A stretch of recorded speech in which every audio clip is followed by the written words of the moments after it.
Welcome, and I'd like to call this meeting of the Nevada Board of Wildlife Commissioners for Saturday, November 4th, 2017 to order. We'll start with the Pledge of Allegiance led by Commissioner Barnes.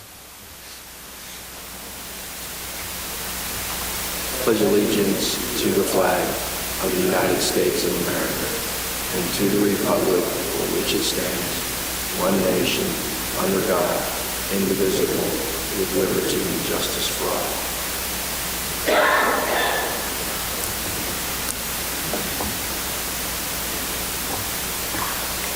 Suzanne, would you call the roll of the commission, please?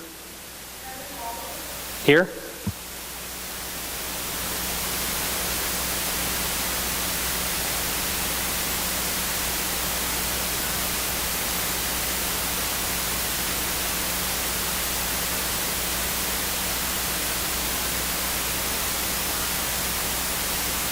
Thank you, Suzanne. And Commissioner Hubbs had a family event to attend today. So, will the County Advisory Board member please stand and announce themselves?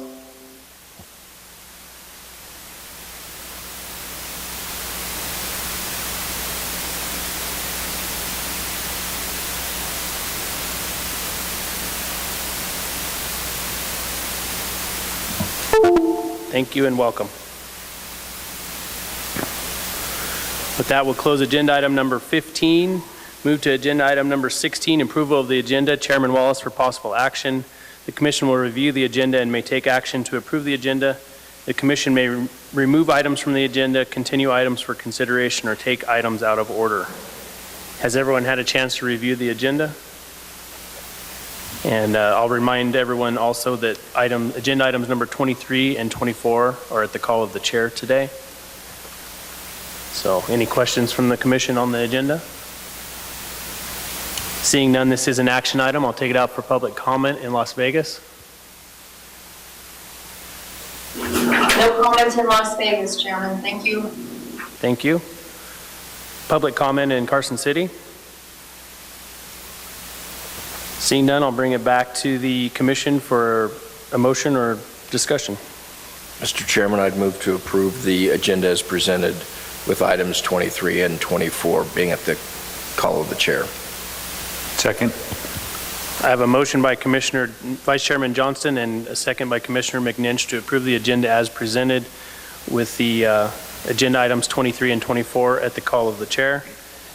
Everyone clear with the motion? I'll call for the question. All in favor say aye. Aye. Opposed? Hearing none, motion passes unanimously 8-0.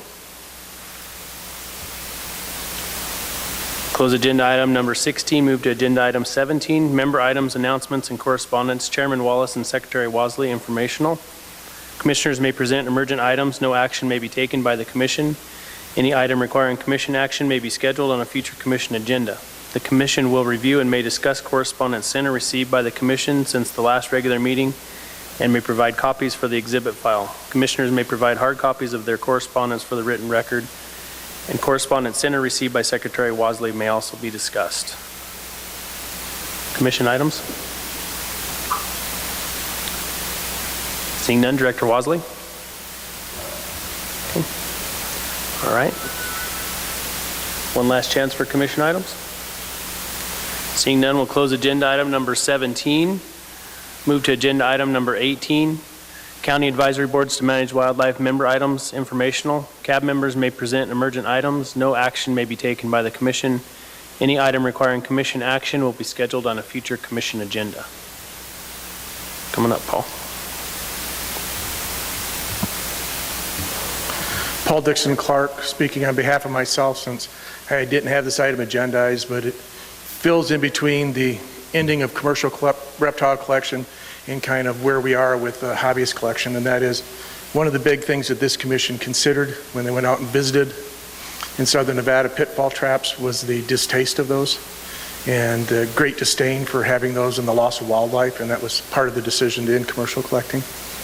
What I have seen since the ban on commercial collecting is I've seen no initiative taken on by the department or by this commission to actually go out and remediate those pitfall traps in the system. And so they continue to this day to collect the reptiles that you were so disdained at seeing in them. and lizards and scorpions and other things and mammals, and they're still dying.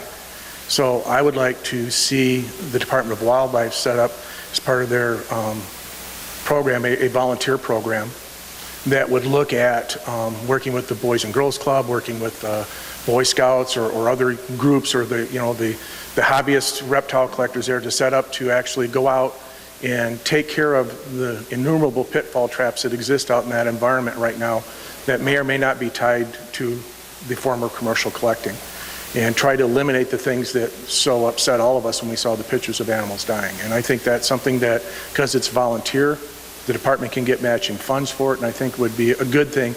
And I think it's something that we could put a positive spin on the end of commercial reptile collecting, and because the news stations were at least in my cab, we're sitting there and reporting this, would be a very positive thing for us to put back, is not only do we end it, but now we're going out back and, like we did with the abandoned mines and stuff, we're remediating those hazards to future generations of animals and wildlife in the state. Thank you.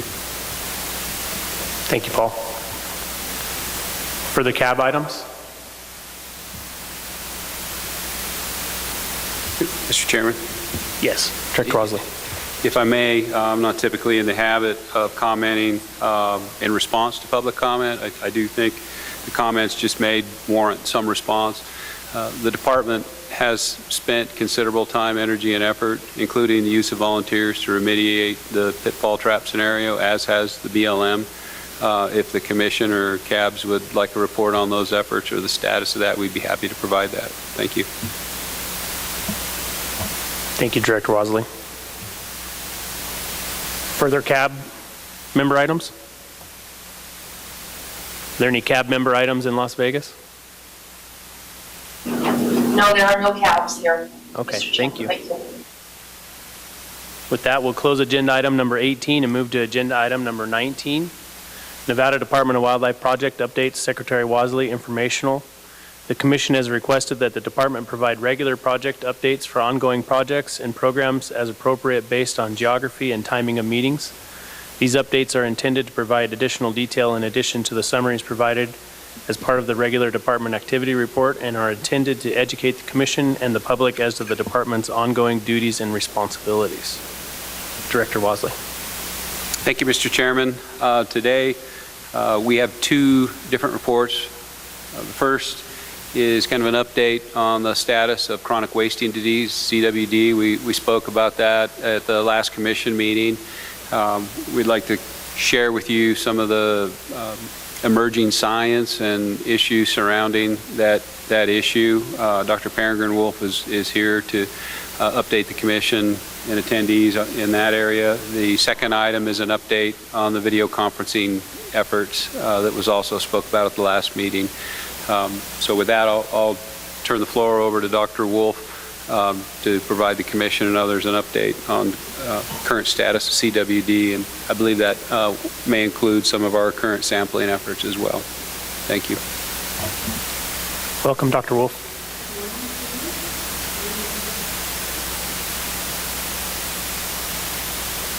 You can turn on, there you go. The little face there. Face. There you go. The one talking. Got it. Just wanted to give you an update on some of the... Okay. How about I'll bring the mic closer to me?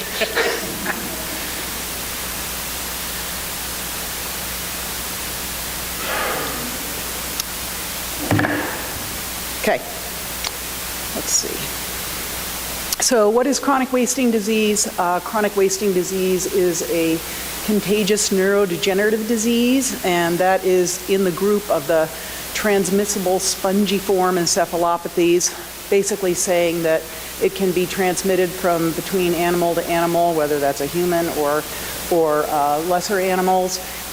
It makes kind of holes in the brain, so that's why they call it spongiform, and it's an encephalopathy, meaning it involves the brain itself. It's caused by prions that get into the cell and cause misfolding of the prions that are already there, which are cellular proteins.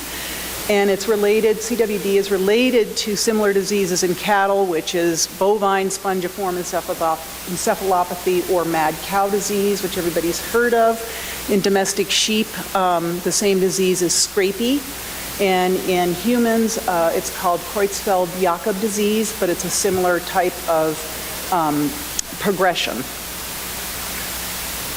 In chronic wasting diseases, in all of the TSEs, basically you start seeing behavior changes, memory loss, because it's messing with your brain, weight loss, and often respiratory signs because it interferes with swallowing. And a lot of the animals that they find dead, deer, have pneumonia because they can't properly swallow and they get stuff that runs down the back of their throat. And in all cases, it's 100% fatal. It may take a while, but it's always 100% fatal. The current cervid species affected are whitetail and mule deer, sika deer, which is an Asian deer, reindeer, not caribou, reindeer, elk, red deer, and moose. It was first identified in 1967 in some of the captive pens, Colorado Department of Wildlife, and then in the late 70s, early 80s, it was identified in Colorado in free-ranging mule deer. So currently, as of 2017, it's found in free-ranging cervids in 21 states and 2 of the Canadian provinces. And it's also been found in captive cervid, pen cervids in 16 states and then those 2 same Canadian provinces. Has been found in North Korea in captive sika deer, probably infected by animals that were moved from North America to Korea. And then recently in 2016, they found it in free-ranging reindeer in Norway. So it's definitely been spreading. You can see on the map, the light gray is the CWD in free-ranging populations, and then the yellow are those captive facilities that have been depopulated by the USDA, and then the red dots are still captive facilities that currently have CWD-positive animals but may not have yet been depopulated. So there's been some stuff in the news lately. A few of it is stuff that we kind of already knew, but there's a few other things that are causing quite a stir. One is that in Wyoming, where they've had CWD, that was probably the second state to get CWD, and they've had that since in the 80s, as they've found in some of their herds of whitetail, where they have higher prevalence of animals that are infected, that they are beginning to see declines in those herds. And when they've done the modeling, if they start seeing increases above 30% prevalence, that they're looking at a 10% decrease in the herds as time goes on. So they really feel in Wyoming that they are having an impact on the populations in those herds. There's been a number of research projects over the years, and I think it's all been sort of compiled, that CWD is shed from all the body secretions of these infected animals, and also that once it gets into the environment, it's very persistent. They found that plants can uptake it, and now when they depopulate a herd, a captive herd, they let that land lie fallow for at least 5 years. And now there's been studies where naive animals grazing on pastures where there were CWD-infected animals, likely captive species, for both scrapie and CWD, can become infected up to 16 years later. So it's very, very persistent in the environment, which is something that complicates the issue. Probably the biggest report to kind of hit the news is the fact that some macaques, which are a type of old world primate that's used in research, were force-fed, tube-fed CWD infected meat. They were also, some of these animals also had CWD infected material injected in their brains. That was injected in their brains did cause CWD, but also after months of force feeding them with CWD infected meat, there were some of the animals that did come down with clinical signs of CWD. That study is not yet completed, and it's not peer-reviewed, and it's not published, so I think that we still need to wait for that all to come out, but it's created quite a stir in the meantime. Both Canada and the Center for Disease Control here in Atlanta, Georgia, have issued recommendations. They've always issued recommendations that if you know that an animal is CWD positive, that you probably shouldn't eat it, although historically there have been people probably eating CWD animals for the last 30 or 40 years, depending on when it actually started occurring on the landscape. And there's not been a human case that's been associated with that. But there are some states that are offering to test and make sure that an animal is CWD negative before, if hunters want to do that, before they ingest the meat or have it processed. So, and then there's other hunters that may be saying, I don't want, working with their taxidermists to say, I don't want any meat mixed in with mine. I only want this deer processed alone, and I don't want the sausage or something like that to potentially have somebody else's meat involved in that. So that's something that's become a little bit of an issue with, certainly a concern with AFWA and WAFWA and hunters and how this could affect the hunting industry. Yes? Dr. Wolf, is there a field test that a hunter can give to an animal that they've shot, and is there a vaccination en route, or are you working on it, or is there not that possibility? There is a commercial blood test for CWD for hunters that's come out from being at a recent meeting where there were a number of CWD researchers there. They do not feel it's valid at this time. Also, the USDA has not validated it as something that could be potentially used in captive cervids. So I think at this time, if I was hunting and had wanted to use that test, from what I've heard from other folks that are much more involved in CWD than I am, that they're not all that convinced that it's that accurate a test. There currently is not really a live test that's been validated. There's people that take tonsil biopsies and lymphoid tissue from around the rectum that they've been used for testing that. There's issues with that. Still the gold standard right now is to collect the lymph nodes that are right here in the throat of deer and elk, or the brain stem, and that's on hunter harvested or dead species. And as far as a vaccine, again, until they're really validated by the USDA and considered, a valid vaccine that's been tested on numerous animals, both positive, and challenged and that type of thing, there's really nothing out there that anyone would want to hang their hat on, because you don't know if you might be introducing CWD into your herd and even of captive cervids. So those are the primary topics that are in the news right now, and I think that most people are really concerned about keeping an eye on this macaque study, since if it orally can infect a non-human primate, they're not that far away from us, and so that brings up a lot of concerns. Pardon? No, we are not. We have not had a case in Nevada that we are aware of. So what has been our sampling strategy at Ndow?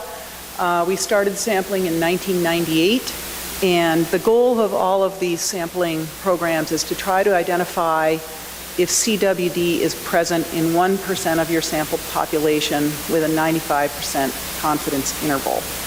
So those were set up to try to do that. Originally, it was set up that we sampled the whole state. In 2008, we switched to more of a targeted sampling plan because of the fact that Utah, the green dots over here and here are areas where they have identified CWD in deer and elk, and they also have some CWD positive game farms. So we figured that our biggest risk, since Oregon, Idaho, California, and Arizona do not have CWD, that our eastern border was considered our biggest risk, especially since we know that we do have some migratory herds of cervids that move between the two states. So with this trying to detect 1% prevalence in the sampled population with 95% confidence, we had targeted our number of samples at about 300. And we've pretty much had good luck with that, but I believe that as with many surveillance programs over time, you kind of get surveillance fatigue, and people are like, oh, we don't have CWD, we have other things to do, that type of thing. So as you can see from 2016 collection season, our total number was 182 of hunter-harvested deer and elk, and we had one moose that was harvested accidentally in the northeastern part of the state, and then 10 roadkill animals or animals that might have been displaying signs, weight loss or something like that, that would be consistent with CWD. So at this sampling approach, we really felt that we were beginning to kind of fall short of where we wanted to be. So this year, we talked amongst ourselves with mule deer and elk staff specialists and with Brian about what we could do to try to improve our CWD sampling and also look at what other states are doing and try to get on board with some of their strategies. And so we continued with the hunt units. Instead of including Area 10, which is where we got a lot of our samples from, we tried to move it over and really stick to those hunt units along the border. There's been a lot of research that shows that males have a higher prevalence than females, and older males tend to have a higher prevalence. So instead of doing anything that was over a year old and a lot of does, which were the ones we were able to get our hands on the most, we're now trying to target older bucks and bulls. And then again, there's been evidence that roadkill animals, there's a higher percentage of CWD positive animals that are hit by cars in those states that do have CWD. So trying again, maybe they can't get across the road as fast as their counterparts. So again, looking at roadkill animals and then any animals that present with signs, neurological signs, or weight loss. So those were our objectives. And our approach was, this year there was hopefully plans to do a check station along 93. Check stations are fairly common in some other states, but one of our issues is do we have a main funnel that will bring a lot of hunters down to one spot and have them stop? And we were hoping to piggyback on that for CWD collection. Moles Meats in Las Vegas has always been a good spot for us to collect animals at. They get a lot of animals in, and they've been very good for us to work with. We were hoping to utilize some temporary labor to work with us, to work with moles and get samples for us. And then came up with an incentive plan to see if, recognizing that the majority of our trophy animals, which is what we would want, the older bulls and bucks, would probably be going directly to the taxidermist, and we might never see the head, that we would have the taxidermist save the remainder of the skull after they remove the skull plate and freeze it for us, and then we could go back and get those. And if we offered an incentive program, that maybe they would be more willing to do that, especially with specific hunt units and older class bucks and bulls. So the reality this year was unfortunately the check station was canceled.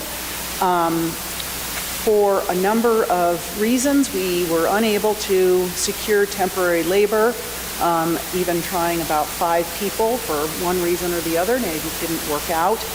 And then we have gotten some response from taxidermists because we're also asking them for collect sheep skulls for surveillance, but it hasn't been an overwhelming raw response from the taxidermists. So we're a little bit frustrated this year, and we'll get back to brainstorming again about how we can improve our surveillance for some of these target populations. We usually go down to Moles Meats over opening weekend, over Columbus Day weekend, and we're there. There was a fair number of animals collected, but again, they were all from a younger age class and really are not our target animals. So right now we're struggling a little bit with staffing issues and even just finding, the right person to be able to work with, work down in the Las Vegas area where we know that we can get a lot of samples. So in the big picture, what are people doing? What are the other states doing to prevent the spread of CWD? And again, ongoing surveillance, and most people now have been doing the targeted management units for a while now, but focusing, really shifting to that older age class male, and then concentrating on hit by car and clinical cases. Some states are doing that across their entire state, but those are states that also have captive cervids. So I think we feel that because we do not have a captive cervid population, that targeting our high-risk area where we might have movement back and forth is likely the best approach for us. Many states have implemented regulations on the transportation of hunter-harvested deer and elk, and mainly that is to prevent the importation of the brain or any spinal tissue.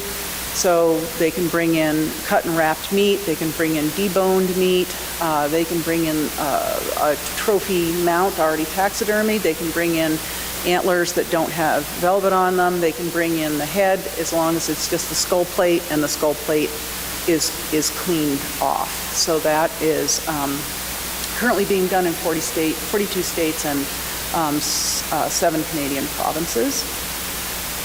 Also, there's been a push for regulation of movement on cervid species. Some states prohibit bringing any cervid species in. Some may prohibit moving any of them through.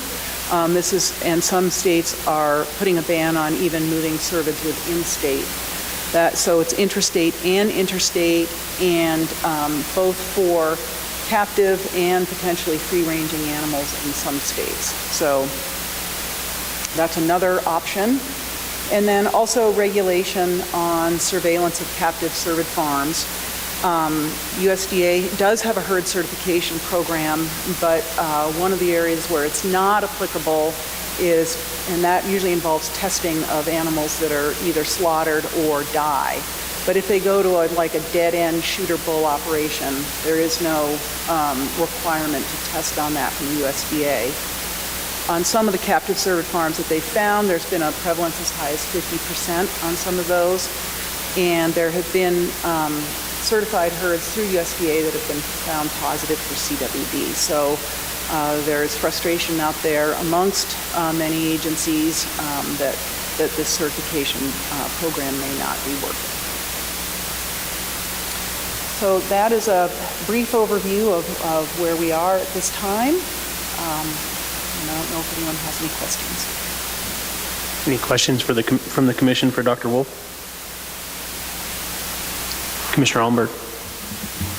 I know in the past on some of the hunts, the department sent out a sampling kit requiring samples of different tissue types. Is that not an approach to try to get some samples brought in?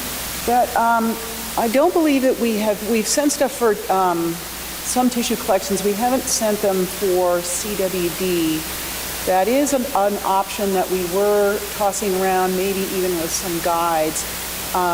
You have to be trained in order to do that. There are videos out there, so we would welcome anyone that would want to do that, and that's another thing that we are considering and may go ahead and try this next hunting season to see what kind of response we get. I can also talk to some of our other states. I think that where they do have CWD, hunters get up to speed really fast because all of a sudden they become part of the whole sampling effort. So that's definitely worth trying. Yeah, I would think that the Guides Association would be a very good place to start. You train one person, and they have clients come here and going regularly, and it's still the class animals. Hopefully you can get someone on board. Yes, I hope so.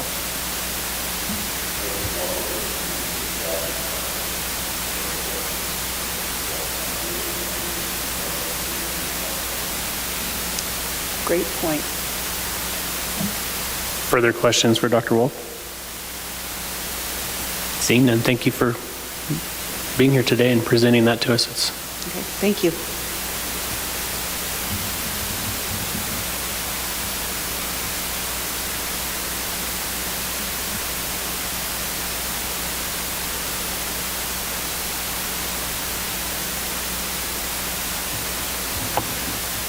Chairman, members of the Commission, Chet Van Dellen, Division Administrator for Data and Technology at Department of Wildlife, for the record. I'm going to give a brief, high-level overview of our approach to the video conferencing demand that we see needs to help promote our availability of these meetings. There we go.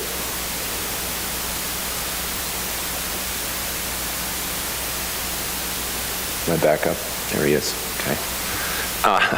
So our goals for our video conferencing strategy is to provide two-way communication that will both broadcast the proceedings of these meetings and then to a remote location and then receive feedback from those remote locations, very similar to what we're experiencing with the Vegas at the Grant Sawyer building today.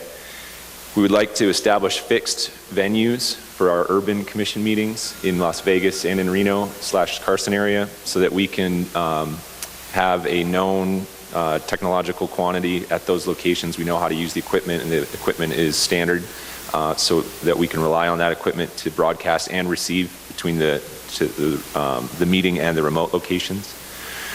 We would like to improve our audio and video recording equipment for our our rural meetings so that we can capture and have an updated, we bought that equipment in 2007 for our remote location. When we wire up all those mics, we'd like to replace that and make those kits a lot more portable so that when we do go to the rural locations, it's a lot easier to set up our recording equipment.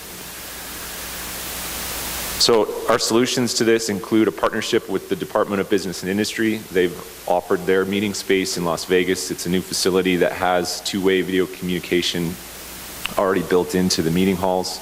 So we're going to establish the Department of Business and Industry location in Las Vegas as our permanent home for the commission meetings when they take place in Las Vegas.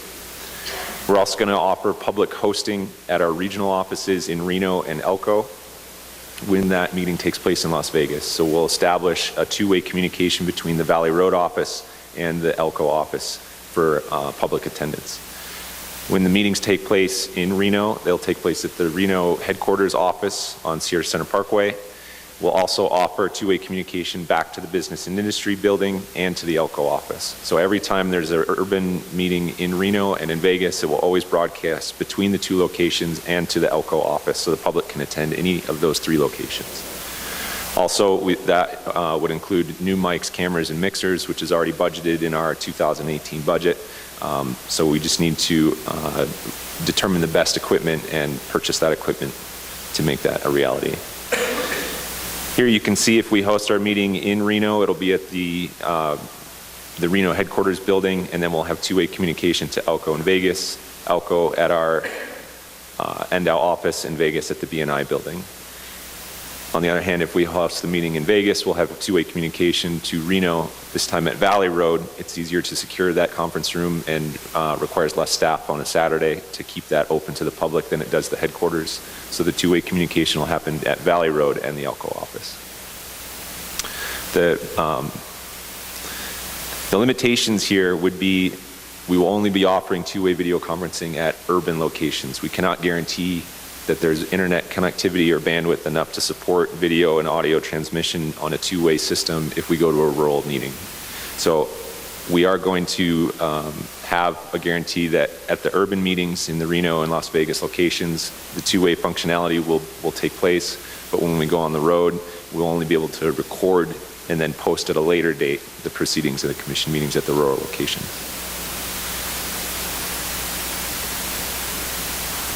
Any questions? Questions for Chet? Cost? The cost is undetermined. We have budgeted, I believe, somewhere on the order of $80,000, which included a complete permanent technological upgrade to our conference room in Reno. I think those costs were established, also including a complete permanent technological upgrade to our office in Las Vegas. So I don't think the costs, they haven't been spec'd out, but right now, the fixed hardware we would put in the Reno conference room at headquarters includes furniture for for your proceedings, like a dais for your seats. That would be a permanent installation in our conference room. So that wasn't included in the budget, but I think with using the BNI building and using their technology, it'll offset the cost of the furniture needs. So we don't have fixed costs. We haven't priced out any of the furniture or the equipment yet, but the budget in this in the approved by the legislature should cover everything.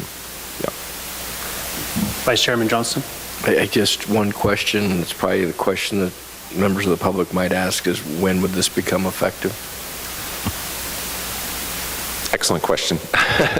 We're trying to have this as soon as possible. I know our next meeting in January will probably also be in this building here. I would very optimistically like to have the next Reno area meeting at our headquarters building. I believe that's May. But that is a plan. That's not a guarantee. This is budgeted for the 2018 fiscal year, so at the very end, at the very latest, we have to have those funds allocated by the end of June. So that's sort of the long-term outlook, would be the end of the fiscal year to have the funds allocated, which means the equipment's purchased if not installed by that time. So I'm sorry I can't provide a hard and fast date, but the BNI building is open and available. It's just making our conference room in Elko Valley Road and headquarters upgraded to receive the two-way communication. Further questions for Chet? Seeing none, thank you very much for the presentation.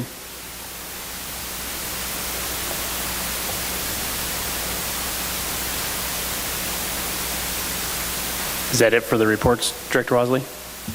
Yes, sir, Mr. Chairman, that concludes our department project updates. Thank you. All right, thank you very much for bringing those to us today. With that, we'll close agenda item number 19.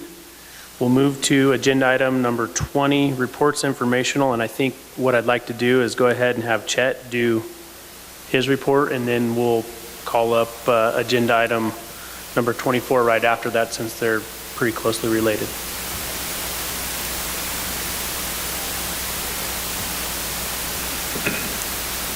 So that would be agenda item 20A, application hunt 2017 draw report. Data and Technology Services Division Administrator Chet Van Dellen.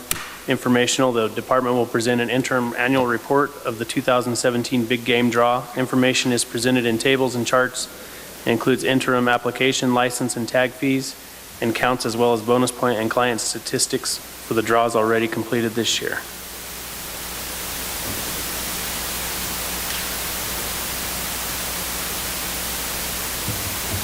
Chet Van Dellen, for the record. Thank you, Chairman and members of the Commission. So I'm here to present the interim 2017 Big Game Draw Report. This report is typically given by our licensed vendor, which they graciously offered to do, even though we're sunsetting their contract. They appreciated the fact that this was still their responsibility, but we sort of alleviated them of that. Given everything else we're going through with the transition period, we thought we'd just give this ourselves. I would like to point out that the data provided by SCI and the assistance they provided was most welcome. This data was queried from their database on a backup provided us in July. So all the data you're going to see is from the post-draw that took place this spring, but it is from the July backup of the database, so it's not today's picture. It's important to realize that returns, refunds, credit card transactions are happening all the time. So this information does flux through time, so this is a snapshot as of July 20th from the database. I would also like to point out that all the analysis was performed by our department and completely absolve SCI from the interpretation of the numbers. They provided the raw data, but we did crunch the numbers ourselves, and I want to make it clear that that's our responsibility to present to you what we found to be accurate in the database, and any comparison to their presentation should be done under the fact that their analysis was performed in their house, and then this year this analysis was performed in our house. So I want to make that clear. The other thing is we will meet them a little bit later, but Calcomai is our licensed vendor taking over in January, and moving forward they'll be giving the draw report, so I get to do one. So a quick agenda, I'm going to go over some big game draw numbers. including the non-resident guided draw, the big game draw, and the second draw. We're going to look a little bit at some application trends and some client loyalty trends. Then we're going to look a little bit at the special programs, Silver State and PIW, and then we'll look at species-specific numbers. A quick summary of what took place this year. The non-resident guided draw took place on March 10th. The main draw took place on April 17th, and the second draw took place on June 26th. We had 1,347 applicants into the guided draw, 238,073 applicants into the main draw, and 1,583 applicants into the second draw. PIW included 21,896 applicants, and Silver State included 18,345 applicants. We rejected 17 applicants from the guided draw, 147 applicants from the main draw, and 6 from the second draw. The total paid in includes all the funds brought into the system. It includes tags, application fees, licenses, everything that took place under the draw, application hunts interface. And the main draw collected $10,377,492. Now that number is the net gain, does not include fees paid to our licensed vendor, does not include returns or refunds for any reason. That's just the total pile collected during the draw process. We issued 13 refunds for the guided draw, 1,349 refunds to the main draw, and 6 to the second draw. And again, as a reminder, this data was queried in July, so that number could have shifted between then and now. We issued 304 tags to the guided draw, 29,908 tags in the main draw, and 178 tags during the second draw. And that is only for big game species, does not include mountain lions, which we sold 3,906 during the main draw and 38 during the second draw. And those are only tags purchased through the draw application. Those are not tags purchased outside of the draw application. So when you put in for your draw and you say you want a mountain lion tag, that's what that 3,906 tags include. Then we'll switch to this. So the non-resident guided draw, I did a lot of summarization over the last 10 years and the last 5 years, so most of what you'll see is a history through time. The trend in the non-resident guided draw has gone up since 2011 with 816 applicants. These are applications, not unique clients, but these are total applications, and that has climbed steadily to the 1,347 we saw this year. The big game draw, seeing a similar trend in rising applications. 10 years ago, we had 146,870 applications, and those applications were made by 53,689 individual clients. This year, we saw 238,073 applications with 67,028 unique clients. So that's an overall, each unique client put in for 3.5 tags, which has climbed steadily for the past 10 years. In 2008, you can see each unique client put in for 2 3/4 tags on average. This is the application method. It should be no surprise. Most people are applying online.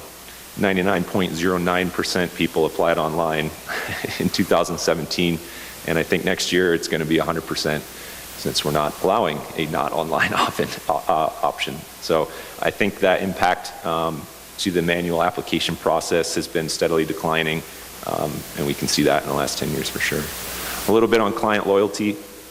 In so this represents the applicants in 2017.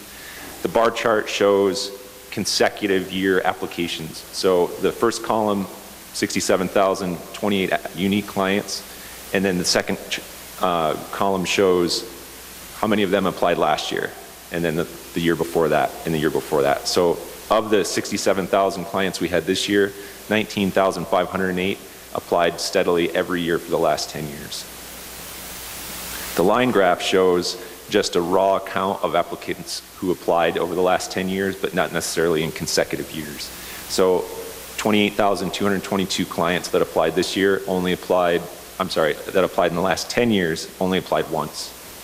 And that number declines a little bit through time. So 17,000 clients applied twice in the last 10 years, and that steadily declines to a low. 63,097 clients applied 8 times in the last 10 years, and then it starts climbing again until you get back up to your 19,508 clients who apply every single year. So it's a little bit expected. You're going to see people dropping off. It's not ideal. It's not what we want. but as you taper down for the number of years you're applying in the last 10 years, and then all of a sudden you jump back up to the people that apply every single year. So that's expected. But it is interesting to see how high, well, at least I found it interesting to see how high we still have, over half of our clients applying 4 years running. We want to get those numbers higher. We want to boost loyalty. So. As far as successful clients, 18,560 successful clients got 1 tag, 4,530 clients got 2 tags, 692 clients got 3 tags, and 52 clients got 4 tags. As we move into the second draw, it's hard to see a trend here because the second draw is definitely governed by the demand on the first draw. But this year we had 1,583 clients, we're back to applications, 1,583 applicants into the second draw, which is a low, coming down from a high in the last 3 or 4 years. But again, this is a result of demand on the primary draw, so it's hard to draw an inference on why that dropped. Moving into some special programs under the Partners in Wildlife, we see our applicants and our revenue over the last 10 years. So this year we had 21,896 applicants generating $183,890 for the PIW program, which is also a climb that we've seen since 2013 after a kind of a steady trend in the last 10 years. So we see that going up a little bit.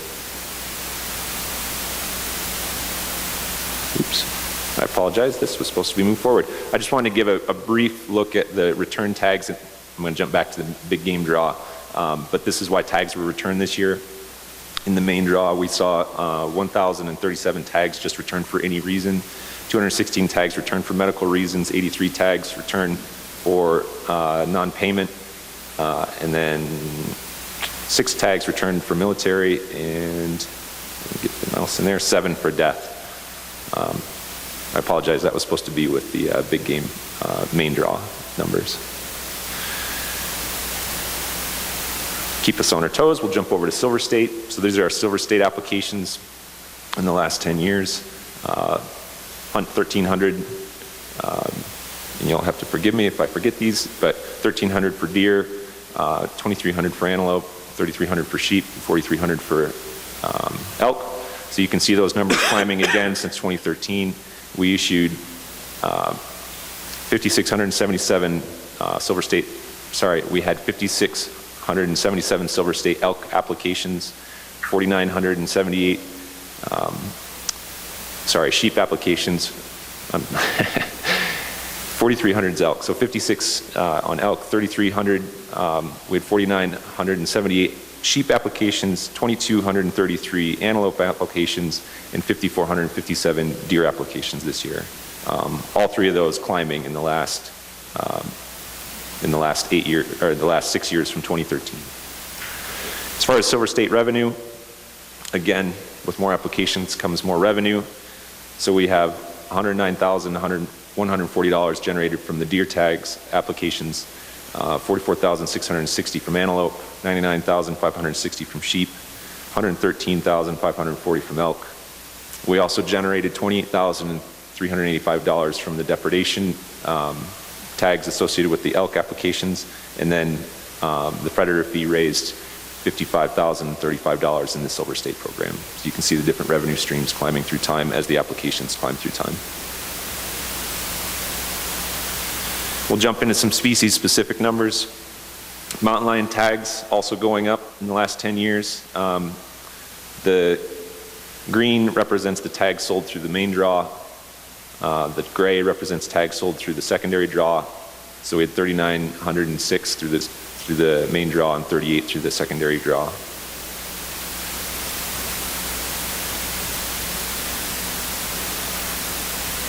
Here are the tag differences between over the counter, which happens outside of the draw process, and then through the big game draw. So of those 3,944 that we saw in the previous chart that happened through the draw, we also sold 1,650 mountain lion tags over the counter. So you can see most people are obviously buying their tags through the draw process.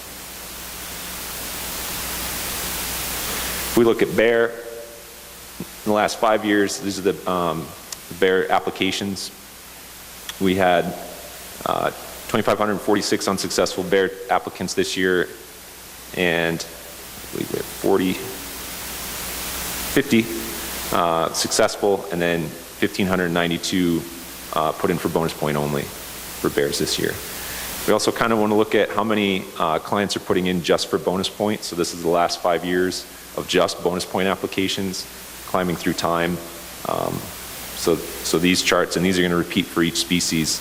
This green number is bonus point only, so 1,592 total, which would be the resident and the non-resident added together, these gray bars for 2017. So now these bars are for each year. This is bonus point only applications. So still seeing those climb through time just to get bonus points.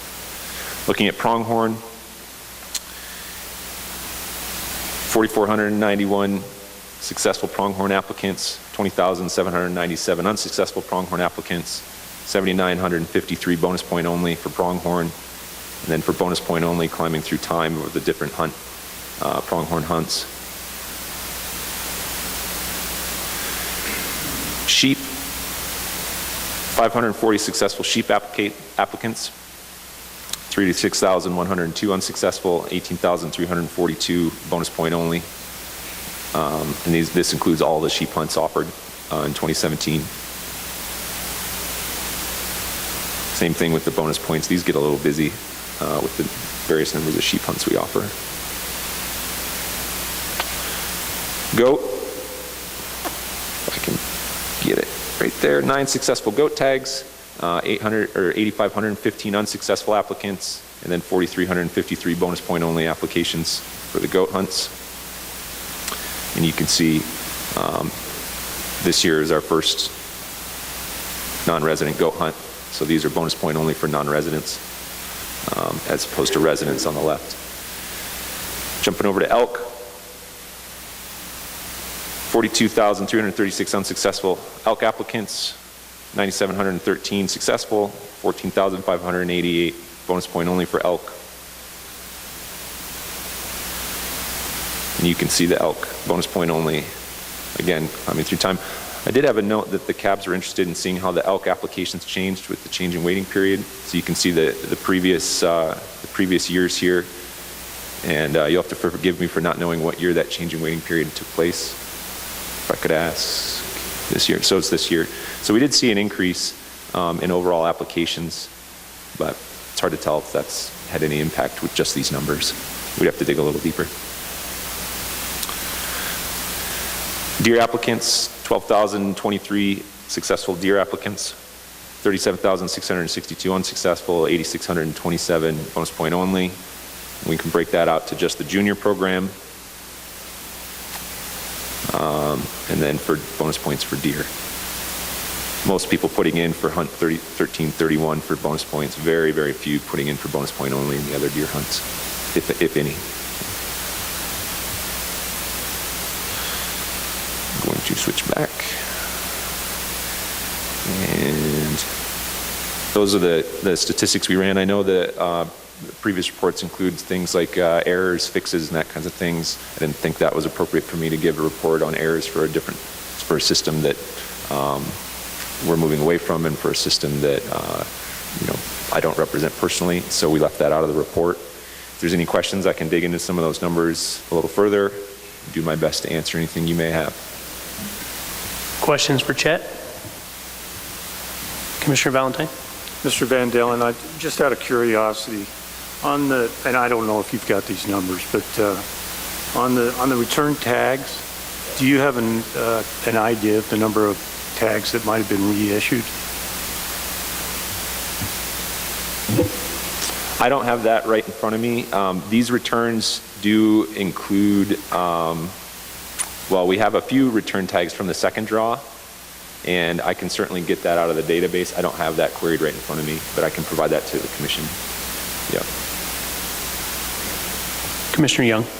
Is it appropriate if I ask a question that may go into number 24 at this time? Or would that be, let's call it up to you? Let's go ahead and hold it for the agenda item 24. Okay. It's coming up right after this. Yeah, so. it's kind of related to what he was just talking about. But He'll be up there at the same time, so we'll do it then. Commissioner East. Chet, let's get closer. Chet, can you tell me, back on the loyalty slide, Any speculation on the fluctuation in those numbers over the years? I am not going to speculate. Okay. But, our recruitment retention programs have been a huge priority for us, and our Conservation Education Division digs into these numbers much more deeply than I have here.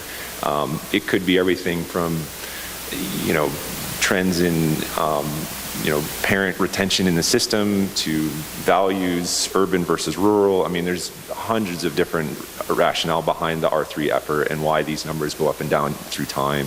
One of our big drives with moving forward is being able to leverage this data into more targeted recruitment retention campaigns and then return on investment analysis on how those campaigns are being effective.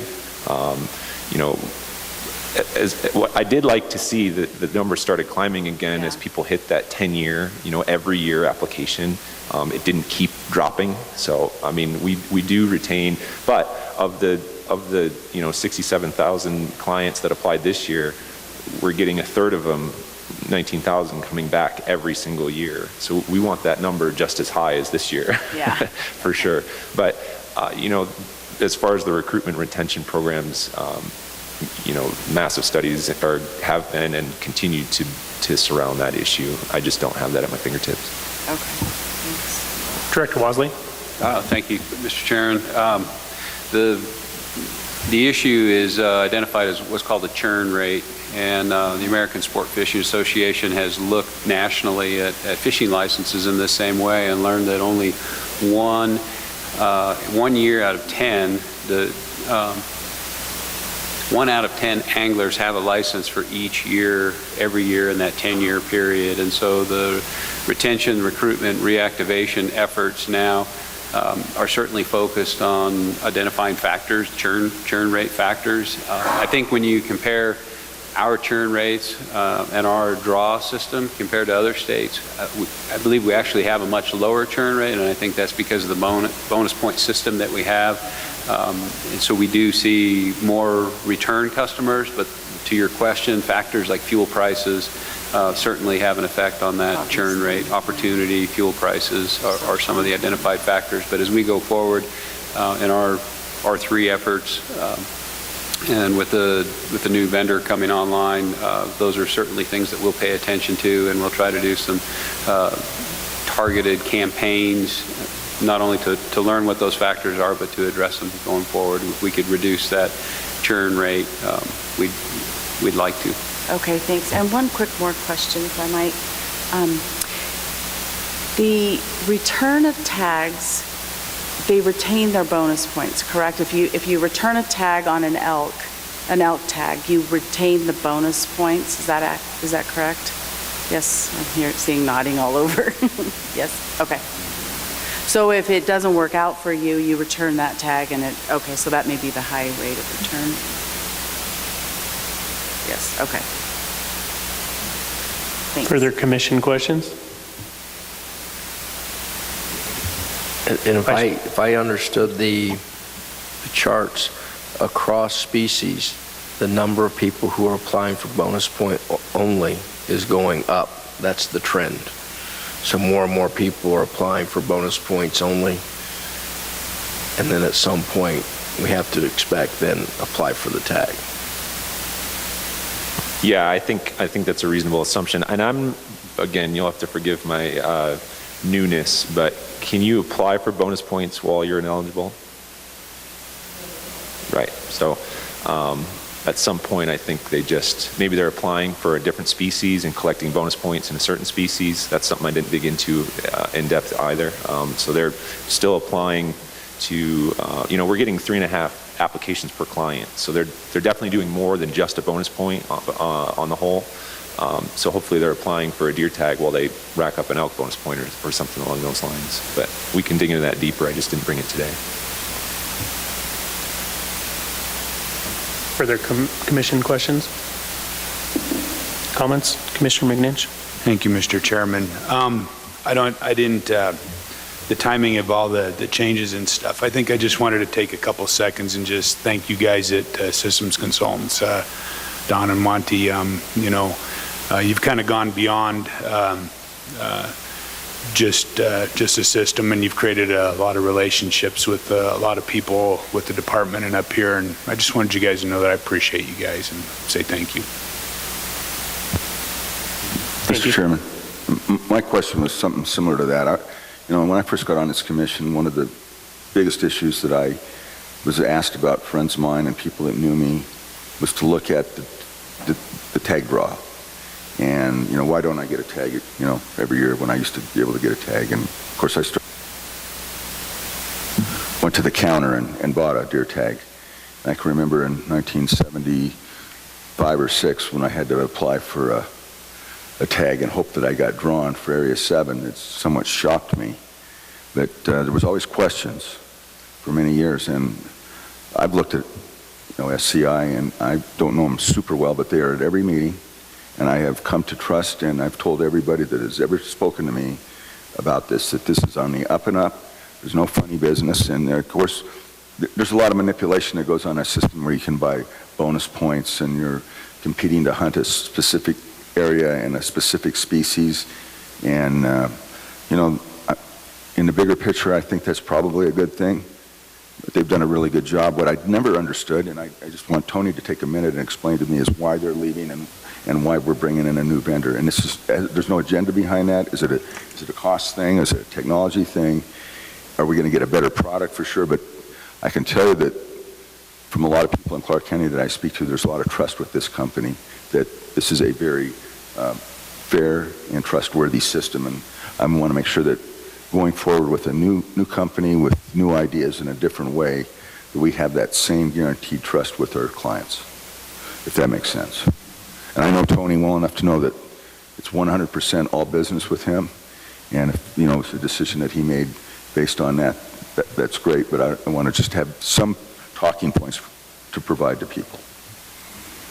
Commissioner Young, was that the question that you were waiting for the next one? Because maybe we'll just have, is the time better now to address that, or? Thank you, Mr. Chairman. I don't know if that's on agenda item or not. I don't want to. I can address this quickly. This was not an effort to necessarily move away from SCI. This wasn't about dissatisfaction with that service. This was a state process, a request for proposal process, where we articulated our needs and the services, and that was, we had, I think, close to 10 different vendors that came in to provide presentations to the department. Through those presentations, the department became aware of goods and services that helped inform that RFP. That RFP process resulted in several well-qualified vendors submitting proposals. It was scored through the state process with people outside the department. And I too am very appreciative of the services that we've received, and I have a great deal of confidence and trust in the services that we've historically received. But I can't be clear enough in saying this was not about looking for someone different. This was an RFP process. It was scored. There was pricing. It followed state procurement protocols, and the result of that process was the selection of a new vendor. And to follow that up, can I say to somebody that asked me, we will get a better product at a better price from the department, and will the clients see it on their end? Will it be something that they'll honestly be able to say, oh, this application process is better, easier, and certainly, there are always questions with it. It's somewhat complicated the way we do it, because we've added a lot of options for people and opportunities, and the bonus system, point system, I think, provides most of those questions. So pricing was part of the scoring criteria. It wasn't the only portion of the scoring criteria, but price was a significantly weighted portion of the scoring criteria. I can't recite some of those other factors, whether or not you could say we're going to get a better product for a better price. I think it's safe to say that it's our desire to simplify and modernize that effort. And time will reveal whether or not it's a better product for a better price, and it's going to be in the eye of the beholder.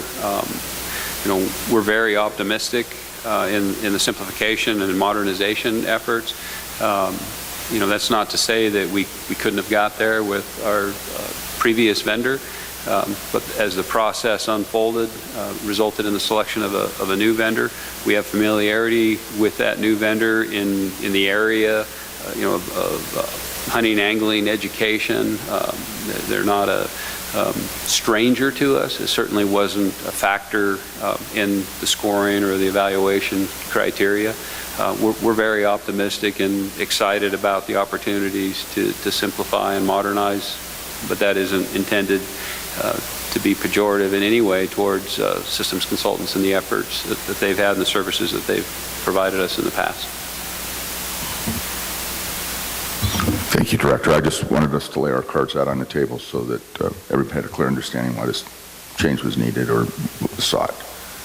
But obviously, RFPs are done in all state government agencies and local government. We did them in Metro. We still do them, and we're always trying to get the taxpayer a better deal and a better product. Tax dollars. So, thank you. Vice Chairman Johnston. Yeah, I don't want to belabor the topic, but I want to thank the folks from Systems Consultants as well. Even back when I was chairman of the Lyon County CAB, and members of the community there wanted to have a better understanding of how the draw worked. They came and attended one of our CAB meetings in Fernley, gave an overview of how the draw process worked, dispelled a lot of myths, cleared up a lot of misunderstandings as to how it worked. And I think when people left that meeting, they said, okay, now I really understand how the draw works, because I really didn't understand how it did in the first instance.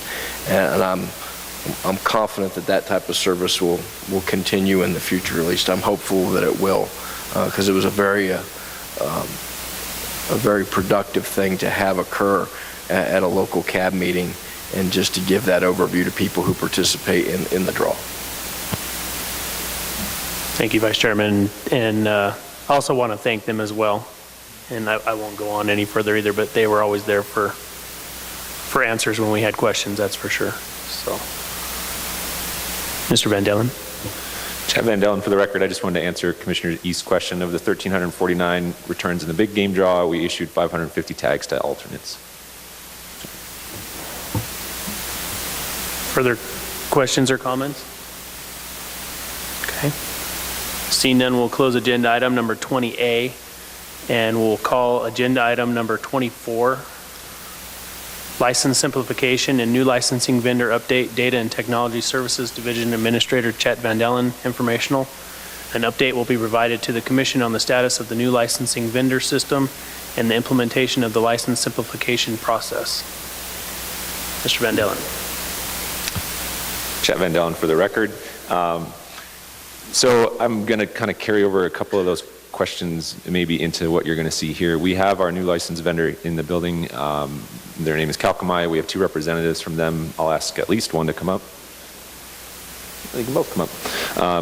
Mitch Strobel is a account manager for Calcomai Enterprises, and Scott Bonner is our lead program or project manager for our new license system. We have a short presentation introducing them to the Commission, and then we can do some questions and answers. I did want to address Commissioner Young's and the Commission's concerns about the draw. The process of the draw is transitioning to the new vendor. The mathematics behind the draw, the randomization, the transparency, all of that comes with us to the new vendor. So I think we can reassure anyone you talk to that the draw process does not change. Now, whether that happens obviously won't take place in the same location. It'll still be a publicly attended event. We're hoping to host it at an official building that's not related to the department, so the public can attend and view that process and provide that transparency they're accustomed to. So I want to mention that. And then with that, I'll turn that over to Mitch to do a brief introduction with Calcomai. The computer set up for me. Thank you. First and foremost, I want to thank everyone for their time and allowing us the opportunity to be here. My name is Mitch Strobel with Calcomai Enterprises, my colleague Scott Bonner as well. And our goal today is really just to introduce you to our company, kind of tell you who we are, where we come from, and where we're going with this system. Calcomai, we're very grateful for the opportunity to do business on this licensing system. And, as Director Wassley mentioned, the RFP process was long one, and we're just very grateful that we were awarded the business. And, just to bring a human element to it, guys, we appreciate everything that SCI has done as well, and we recognize their hard work. And it's my goal as the account manager to earn that same trust with every single one of you. While geographically I'm a little bit further away, flights are cheap, and I like to come to Nevada. So be that we're in Dallas, Texas, I still want to make it a goal to, be here and network with everybody. And I will give you, each and every one of you, my card. And if you have thoughts or concerns, you can call or text me 24/7, 365. Only time I won't answer is if I'm hunting. So I hope you can understand that. So let me jump in here. And again, if there are questions, I suppose we'll save them for the end.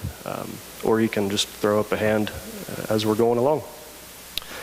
So the first thing that I want to point out is that while we're a shop of technologists, we're also hunters and anglers and outdoorsmen and women. And we find that being in a niche market that we're in, it's a perfect balance to have, the 50-some developers and technologists that we have, but they're also hunters too. This is a picture of me with my first elk in Montana. Next to that is Jamie. He's on the licensing team building the system. In fact, I think he's working right now. With a nice whitetail from Tennessee, or he may be hunting right now, knowing him. And then that's my dog, George. We love to hunt upland birds. And Zach there, also on the licensing team. More of an angler, but we're trying to get him into hunting as well. So I just bring that up because we find it really important to our company, and you'll learn more about us in the next 10 minutes. We find it's really important to be domain experts and subject matter experts as well. So a little bit more about the company proper. Calcamile was founded in 1995. So we've been working with state agencies for over 20 years now. And we were founded by a husband and wife team, Kurt and Cindy Calcamile. We grew from a mom and pop shop to the business that we are today, employing over 70 people. And we have offices in Tennessee and Ottawa, Canada as well. And really our business, we've been very fortunate. We've grown organically. We started out with a VHS tape that we developed for the state of Texas as a home study boating safety course.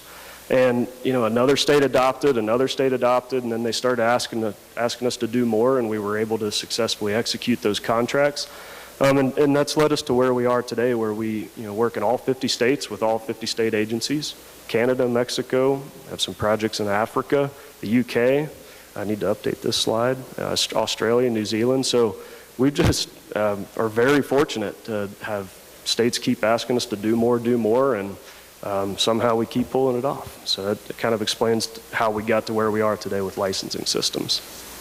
I want to take a moment and talk about hunter education because it really 2 points here. It demonstrates our capability to work with more than just one state agency. We have contracts with all 50 states delivering hunter education services. So when you hear the theme R3, recruitment, retention, reactivation, that's our business.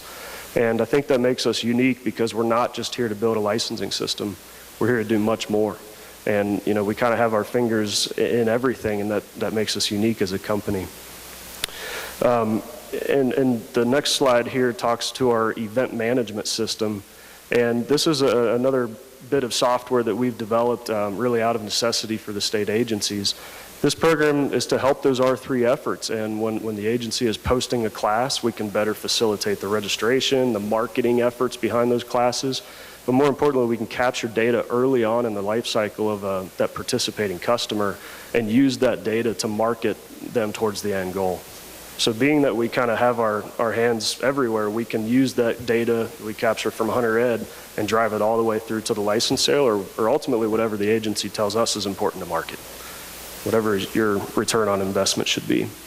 So, in the RFP process, we proposed what we call AMS, Calcamile's Agency Management Solutions. And again, this was really my goal here is to talk about the vision so you can understand what we pitched in our RFP response.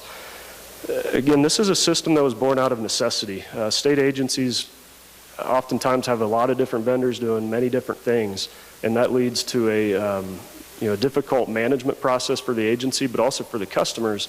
You might have, you have to go to one company to do this, another to do that, another to do that. By the time all's said and done, you have 5 different logins to 5 different websites. And we wanted to consolidate all of that down into one system. So now today, Nevada is the first state in the country to have everything from student manuals. So if there are any hunter education instructors in the room, today's hunter manual Calcami produces that. You guys have everything from the student manual to online courses to the event management system to certification card printing and fulfillment to volunteer management to licensing to marketing support and customer support all under one hood.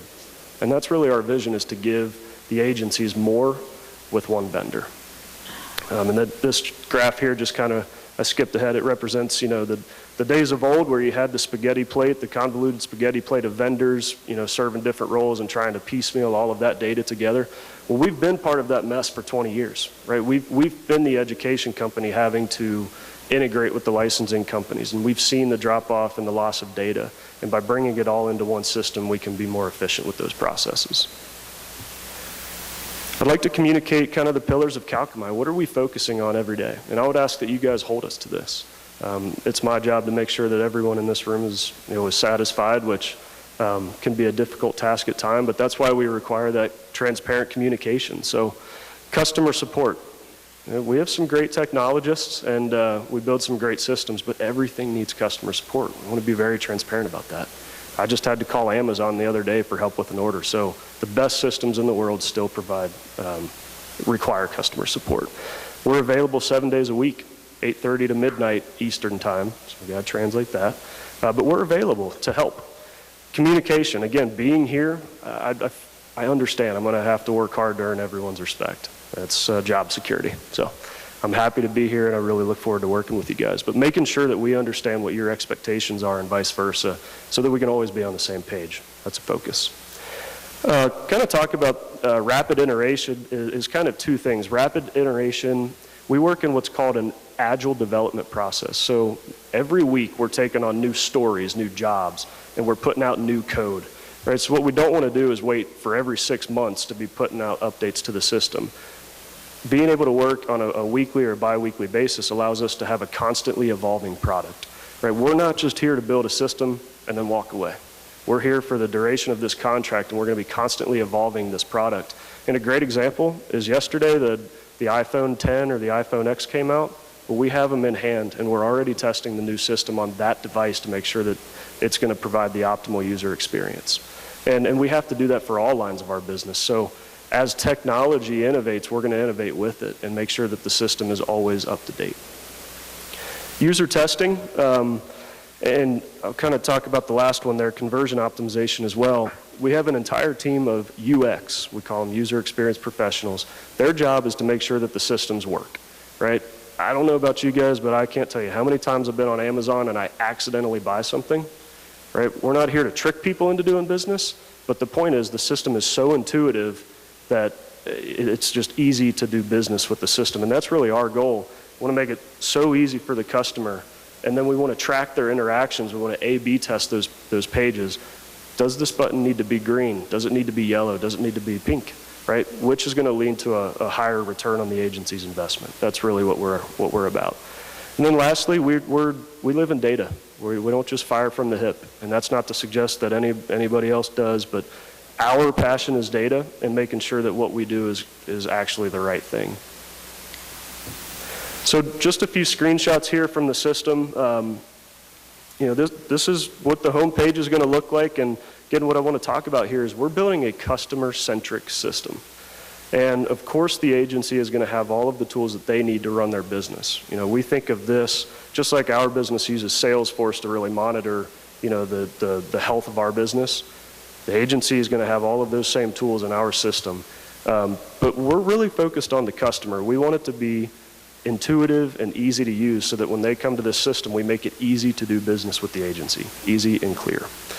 And I have a mobile phone on this screenshot for a reason, because 67% of our traffic in the past year came through on mobile devices, and that's up from 52% last year. So every single year, more and more traffic is coming through on smartphones, and we have to make sure that our online business is ready to meet that demand. And it's built on what's called responsive web design. So basically, the engine behind our system looks at the device it's being pulled up on and says, how do I need to adjust myself to provide the optimal user experience? So we make the joke that, if you could put a screen on a toaster, our courses would work on that. And that's truly, we want this to work on every single device out there. Here's a snapshot of just the customer login. So the point that I want to make here, again, is bringing all of those different touch points into one login. When I log into Nevada's new system, you can see on the left-hand side there, maybe a little small, I have my profile. I can see my order history, my payment methods if I need to manage those, my magazine subscriptions, licensing and permits, lottery applications. If I buy a new vessel, I can register it through the system. I can check my applications and points, account settings, hunter education, events. I mean, I could go on. The point is you have one single login for the customer so that they don't have to say, which one do I log into? Is it the hunter ed system or is it the licensing system? They just go to Ndow and it's there in their account. So trying to simplify the process for the customer, building customer-centric systems is what we're about.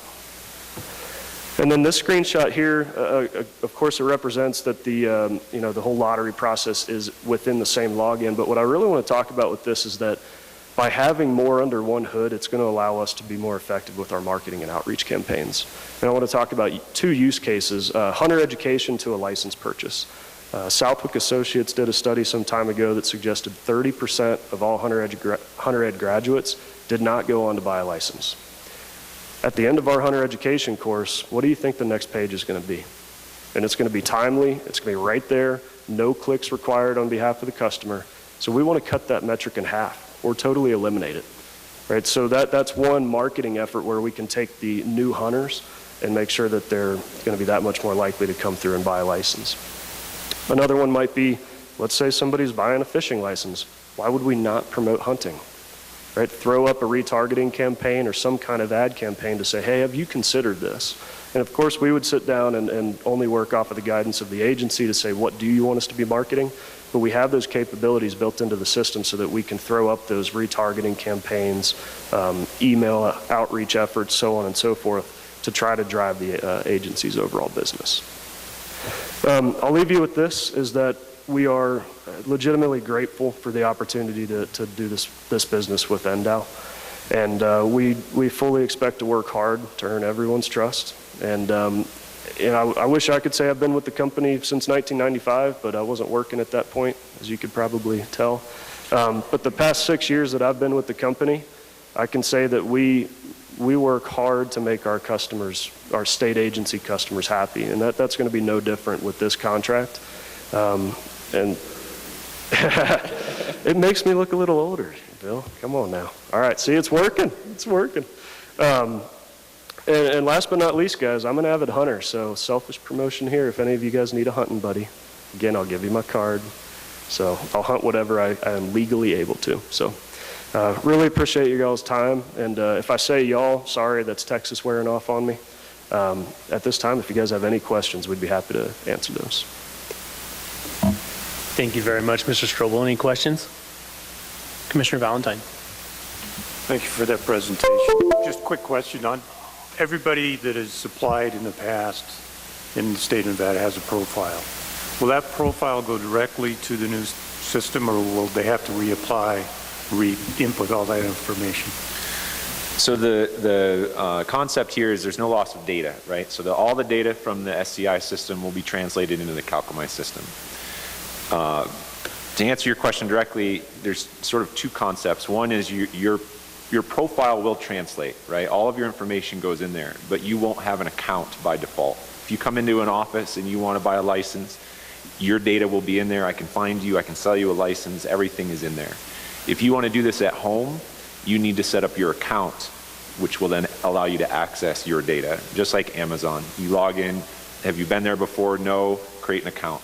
That account will be username and password driven, so you can set it yourself. You can log in with your own credentials that you create, but by default, we are not setting up those accounts for our clients at launch. You would have to log in for the first time, and it'll say, oh, you're in here, but I need you to fill out your personal information for you to access the online portal. Will that information be available prior to the draw so that people are not messing up the system so that we have a bunch of lockdowns and stuff? So the CalcMI system goes live on New Year's Day, January 1st. So all that data will be in there, and the functionality of the system will be live. I'm not sure I understand the lockdown question. Computer systems, me and the oldest guy up here, but, you get... Yes, so one thing I do want to point out, I know Mitch promoted the Ndow connection, but this is a Calcami hosted system. This is not hosted on ndow.org. There's a separation between the vendor and the department. So their system is hosted on a scalable server. It automatically expands and contracts based on user load. It's redundant, I think, 4 times over. So if everyone in the state hits it at once, it will not go down. I'm going to say will not go down. So yeah, that load demand has been planned for. We have all the numbers of the past demand on the SCI system, so that was all translated as a requirement for this system is to meet that load. Yeah. Mr. Chairman. Commissioner Young. So, Chad, or one of you guys, so I believe now that system looks like Hunt, Nevada, right? With that's SCI's, correct? So the look will change, and what we just saw will be our clients will see when they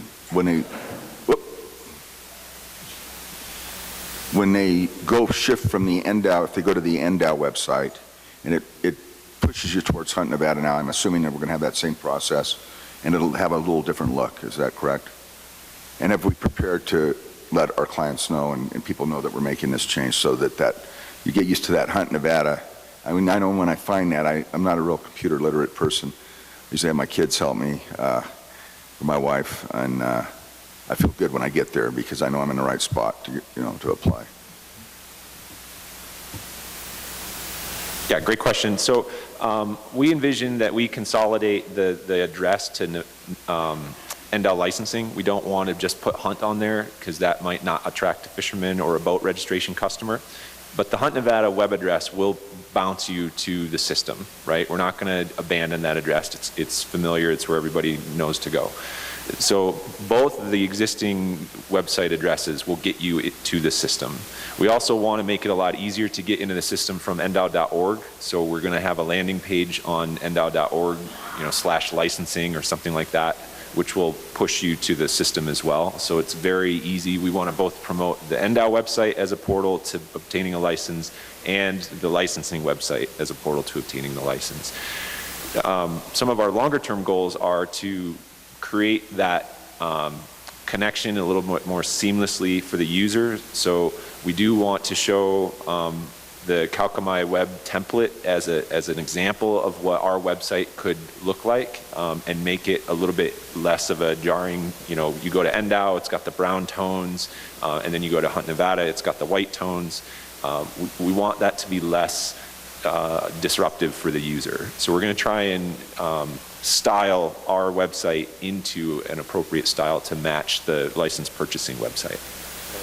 And when I talk about the conversion optimization, those are the kind of things we're going to be measuring. We're able to track the web traffic that comes from one website to another, and then in those same instances, we can track the click-through rate for each individual and basically put all of that together so that we can get a better understanding of the ultimate click-through rate, and then we can serve up the best version of our website to promote the business. And one of the things that, in talking about that, is, a lot of us, maybe my age and older, we still call the Department of Fish and Game.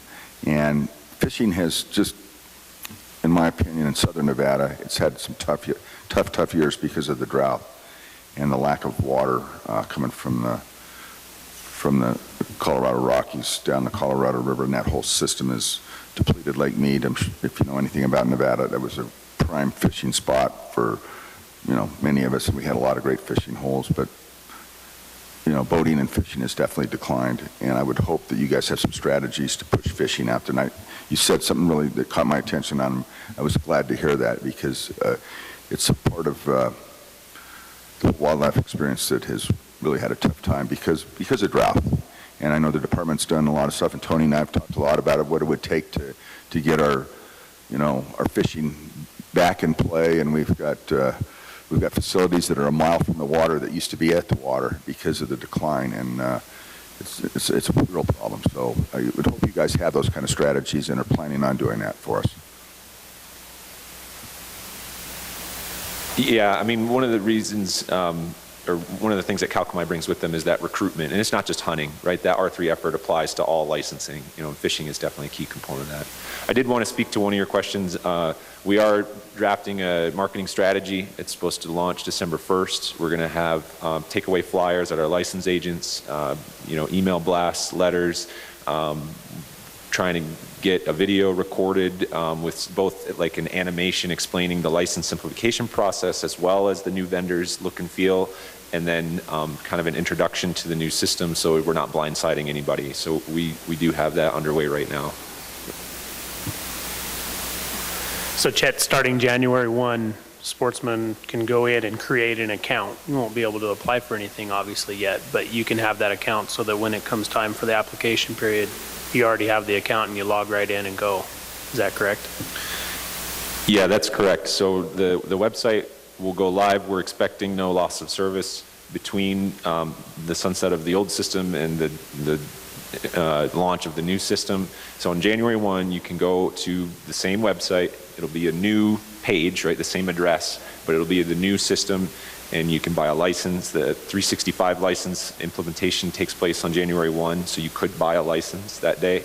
You can register a boat, you can, you know, whatever, buy an over-the-counter tag, mountain lion tag, all of that could take place starting January 1st. But you would need to create your account to do it on the web.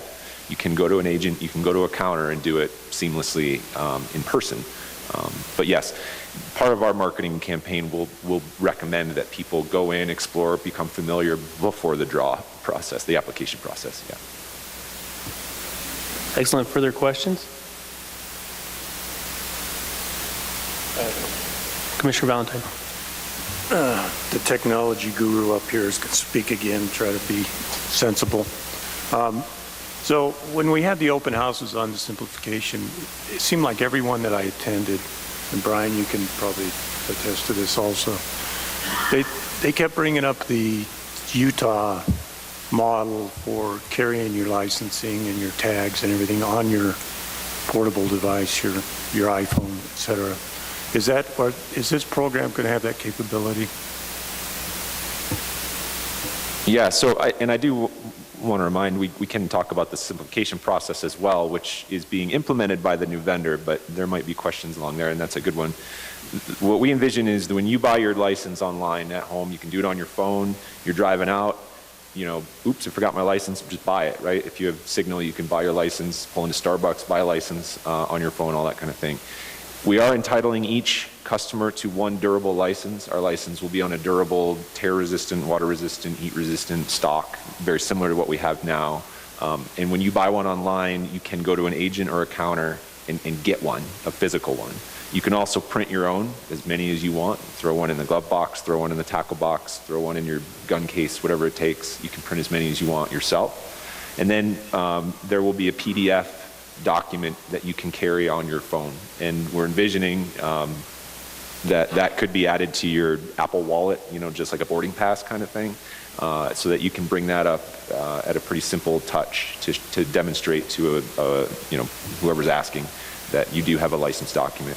One thing to know is, you know, that requirement to carry is still valid in the field, and we want that digital one to be valid in the field. But all of that will relate back to our transactions database, just like it does now. So there's been some, well, I can mock up a fake PDF, right?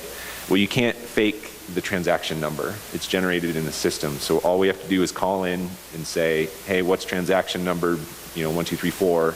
Oh, it's, you know, Paul Valentine hunting privilege 1 year, valid these dates. And we know instantly that it's not, you know, fake.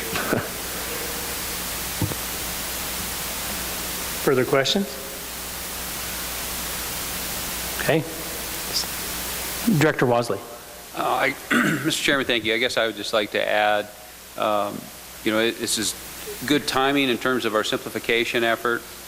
CalComI is the vendor that's going to assist. Through that assistance in implementing that license simplification, we anticipate having tools that are basically unrelated to that simplification, but will also simplify access to those. And, what it all comes down to for us and what the department is really trying to do, it's all about customer experience and customer service. It's efficiencies, it's simplification, it's modernization, and hopefully that'll all be apparent in some of our outreach and some of our messaging. Back in, I guess it was a year ago, I had the opportunity to participate in a branding workshop with an international expert in branding. And one of the things that they talked to the group about, they used an example from NASCAR and Joe Gibbs Racing, and how Joe Gibbs had a team of engineers and marketers, and they would bring idea after idea forward, and Joe Gibbs would ask him one simple question: does it make the car go faster?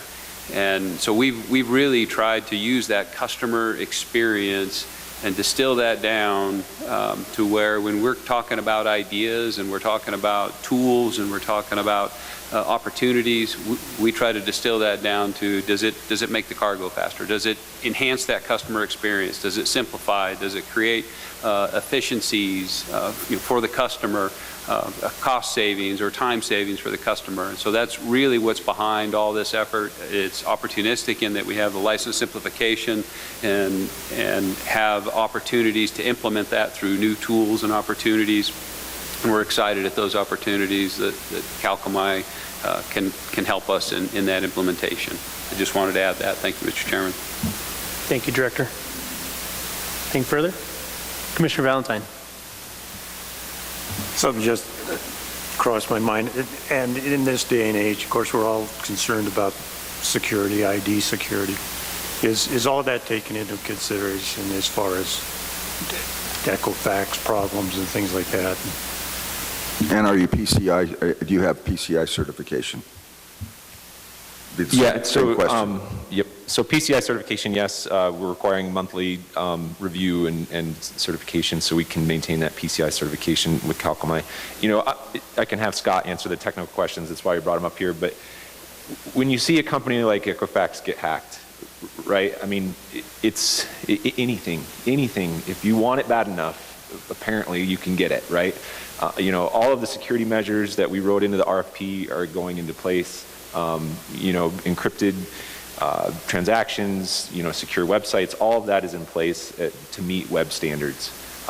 Beyond that, if one of the best can go down, I can't guarantee it will never ever get hacked. But if you want to provide clarity, technical terms, if you guys, I mean, what do you say is correct? For PCI compliant. Sorry, Scott Bonner, CalComI. Thank you for the time. Okay. We have all the standard securities in place, PCI, PII. We have the 64-bit encryption on the website.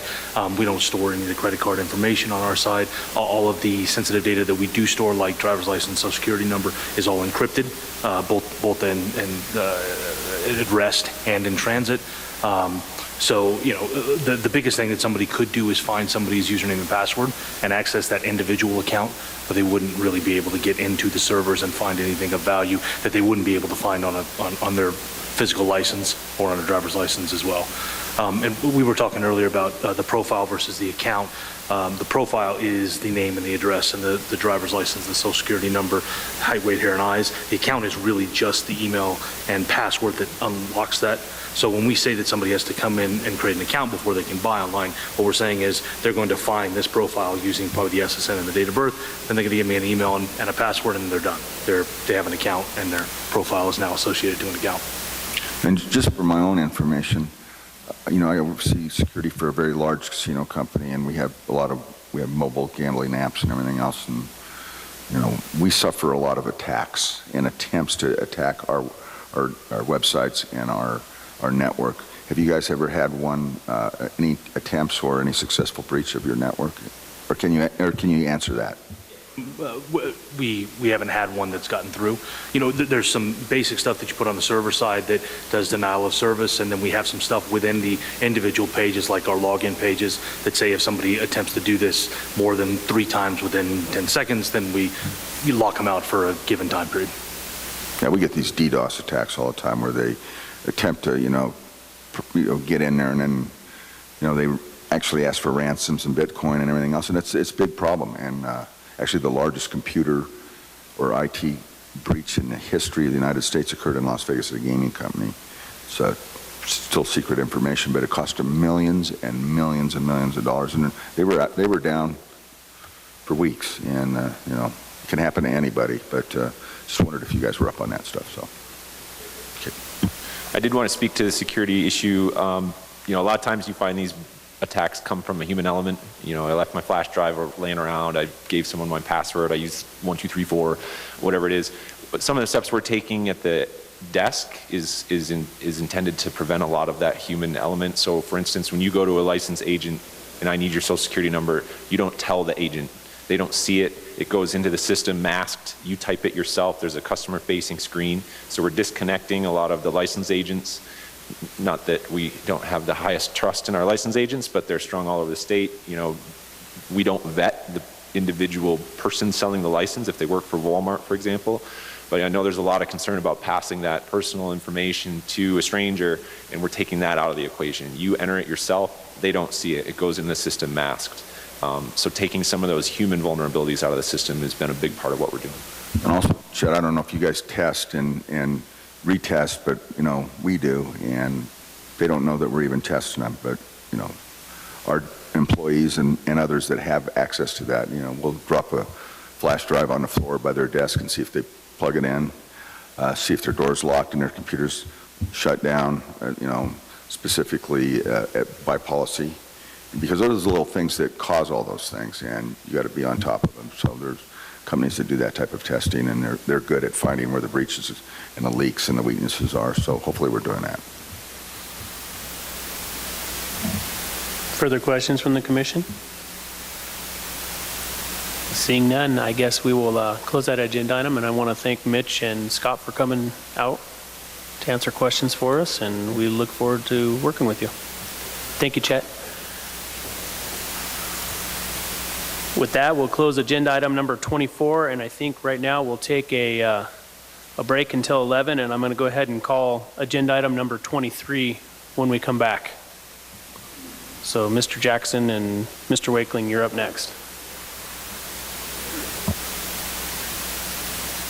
2017 Predation Management Report per Commission Policy 23. The department shall prepare an annual predation management status report detailing results of the previous fiscal year's projects. This status report shall be presented at the last commission meeting of each calendar year. Gentlemen.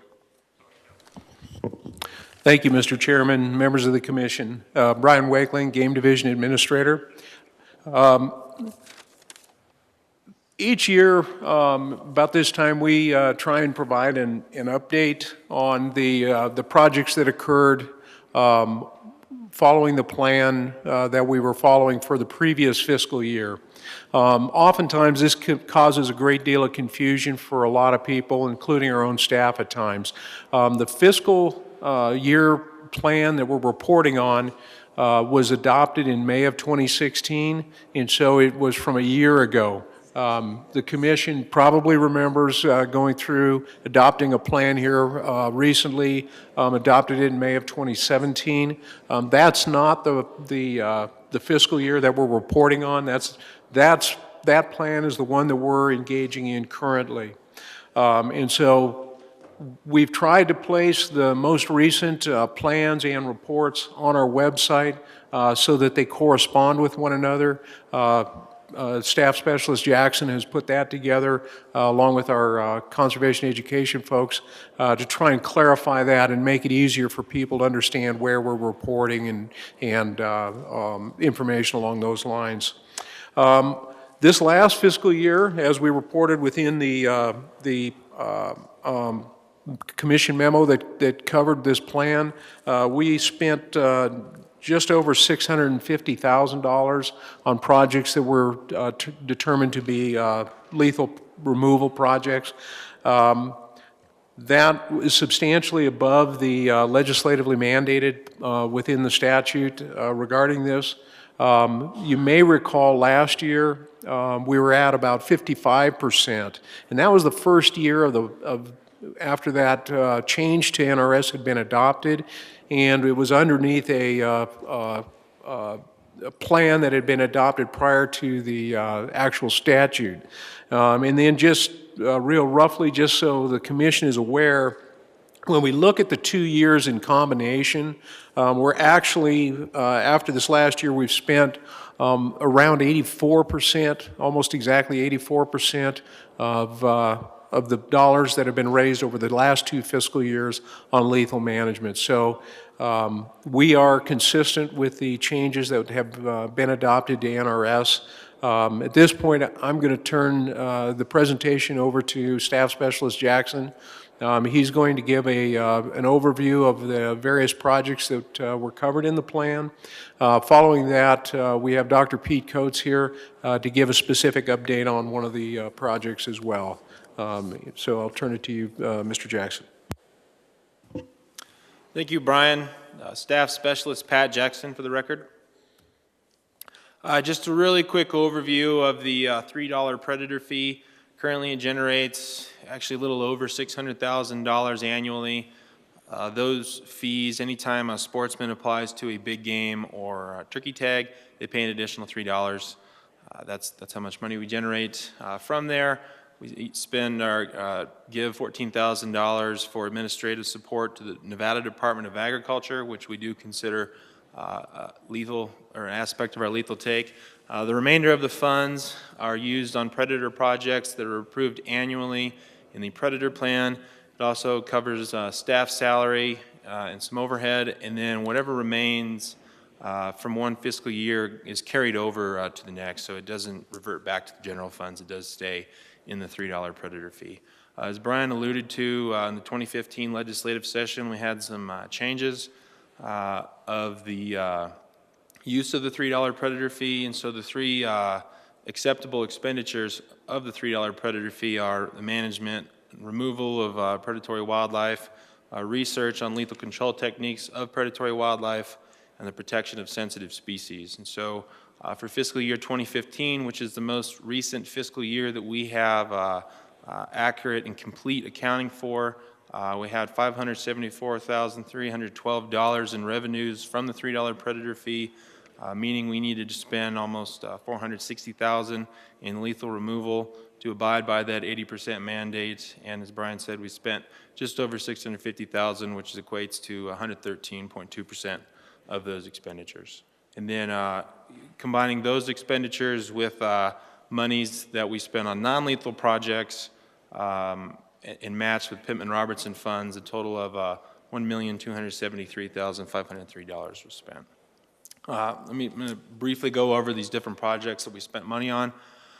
Project 21 is the protection of greater sage grouse through removal of common ravens. Common ravens are a limiting factor in a lot of different sage grouse communities throughout Nevada. We work with USDA Wildlife Services, who use a corvicide placed in chicken eggs around the state. And under this particular project, they removed 2,381 ravens. I should note that annually I submit an application to the U.S. Fish and Wildlife Service for a depredation permit of 2,500 ravens. And so to date, that is the maximum that we are allowed to take for the protection of wildlife. And you can see we spent just over $93,000 on that, and Ndow believes that Project 21 should continue, while common ravens are believed to be limiting factors of sage grouse.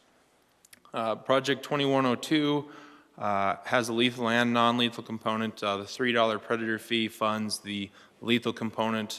This is the removal of common ravens and looking to see how that does enhance greater sage grouse nest success. This work's being conducted in the Virginia mountains. Wildlife Services removed 83 ravens, and about a year ago we had an unexpected fire, and so it's kind of confounding the findings of the study. And so we're hoping to extend that, though the $3 predator fee is the only, the lethal component is only funded by the $3 predator fee. And you can see that we spent just over $37,000. And as Brian said in my introduction, Dr. Pete Coates will elaborate on the findings of this.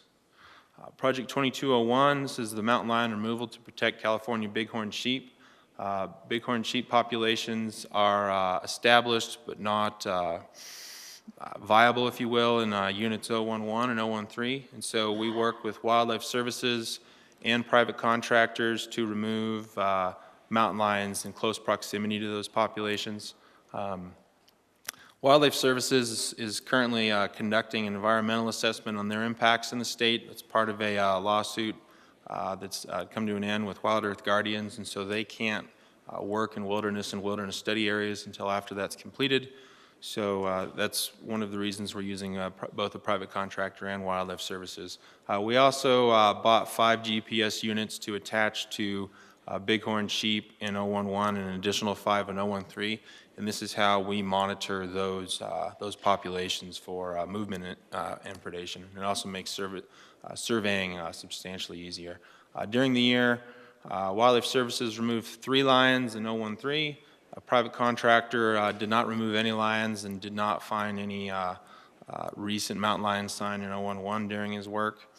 And we believe this is a viable project and would like to see it continue until the bighorn sheep populations reach viability as defined in the annual predator plan. We spent just over $107,000 on this project.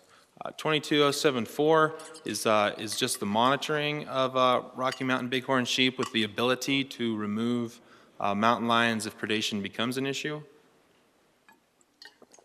This is being conducted in Unit 074. That's predominantly wilderness area, and so we have some contractors on call. However, our marked animals were not predated on, and neither area game biologists thought that predation was an issue, so we had no lions removed. We did buy an additional 5 collars to deploy on bighorn sheep to monitor that population for predation movement and ease in surveys. And currently the population is thought to be 15 to 20, and there were no known predation events in fiscal year 2017. And so we spent just under $17,000 on this project. Project 32 is a project looking at mountain lion, black bear, and mule deer interactions. This project has been canceled. However, to wrap it up, Ndow technicians followed the clusters of 6 marked lions, visited 192 unique sites. That's where mountain lions actually killed, stayed, and consumed something. And those species consumed were identified, as well as trail cameras placed to look at bear and lion interactions. And the collaborator on this project, Wildlife Conservation Society, will be providing the final report during fiscal year 2018. And we're going to recommend replacing this project with another. And you can see we spent just over $193,000, and I'd like to note that this was not a lethal project, and so 25% of those expenditures were $3 predator fee, and then the other 75% were from the Pittman-Robertson funds. Project 37 is the mountain lion, removal of mountain lions around the state. Annually, I work with area game biologists to identify where mountain lion issues are believed to, or mountain lion predation is believed to be an issue, and then we work with contractors and Wildlife Services to remove those mountain lions. This is generally to protect smaller bighorn sheep populations. Wildlife Services worked around in Unit 115 around Mount Moriah. However, due to their limitations with wilderness areas, they did not remove any lions. We had a private contractor remove 3 lions in the Ruby Mountains. Another private contractor removed 7 mountain lions in the snowstorms and 2 in the East Humboldts. And then another private contractor removed 5 in the Jackson Mountains and 2 in the Delamar Range. And we spent just over $220,000 on this project. Project 38, similar to Project 37, but focuses on coyotes. I work with area game biologists annually to see where coyotes are coyote predation is an issue predominantly on underperforming pronghorn herds. And we use Wildlife Services and both aerial and ground removal efforts to reduce local coyote populations. And so during fiscal year 2017, we removed 310 coyotes, spent just over $147,000, and I didn't mention what I thought for 37. Ndow supports both projects 37 and 38 in the ability to quickly remove predators, based on findings at that time. Project 40 is coyote removal to complement other types of management that has occurred in Eureka County in Unit 144. In January 2017, we marked 10 mule deer does in the Diamond Mountains in 144, and to date, 3 have been killed by mountain lions. And so on this project, Wildlife Services removed coyotes to benefit mule deer, 593 coyotes. We also were able to remove an additional mountain lion that had consumed one of our collared deer, and that was to the tune of $121,000.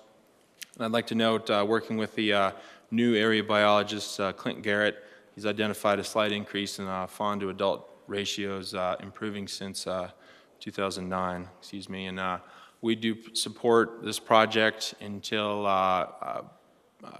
population viability has been reached, and that's outlined in the annual predator plan. Project 41 is a collaboration between Nevada Department of Wildlife and the USGS, looking at common ravens and their densities and space use of Nevada. On Ndow's end, during fiscal year 2017, we purchased 25 Argos transmitters. The smaller your animal of research, the more expensive and difficult it is to build a transmitter that can be placed upon it. But we bought 25, and we're able to deploy 6 through a private contractor on adults, and an additional 20 on newly fledged nestlings, and then we've deployed more this year. And then Ndow technicians also conducted 616 raven and raptor point count surveys, and these efforts were conducted in both removal and non-removal areas, and this is to complement the USGS's work. And then we also did 110 miles of transmission line surveys, identified and counted 48 nests. One of many subsidies on the landscape that increase common raven densities are artificial nesting structures, or in this case, transmission lines. And so this is a multi-year project, and so far it has resulted in 2 presentations that either have occurred or are about to occur, and then 1 manuscript that's just been submitted for publication. Ndow does recommend supporting Project 41. Dr. Pete Coates, as soon as I'm done with my project, is going to come up and elaborate on a lot of the findings from this. This is another project that was non-lethal, and so 25% $3 predator fee, 75% Pittman-Robertson. We spent just over $267,000. Project 42, no work was performed during fiscal year 2017. This is the hope of building an integrated population model, looking at mountain lion harvest throughout the state.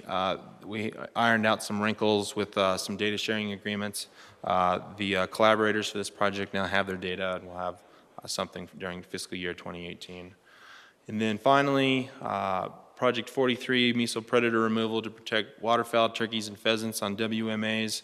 Its primary focus was on waterfowl and turkeys, and Wildlife Services deployed ground efforts removing mesopredators, coyotes, raccoons, skunks, things like this. And we recommend continuing Project 43. And you can see this take was badgers, ravens, coyotes, some feral cats, mink, raccoon, and striped skunks. And I have an asterisk here. 162 of those 198 ravens removed were from Wildlife Services depredation permit issued by the Fish and Wildlife Service. So they removed over 2,500 ravens on our behalf, but did a little on their permit. And we spent just over $54,000 on that. And with that, I'd like to ask Dr. Coates to come up and elaborate on Project 2102 and Project 41 and how everything's going.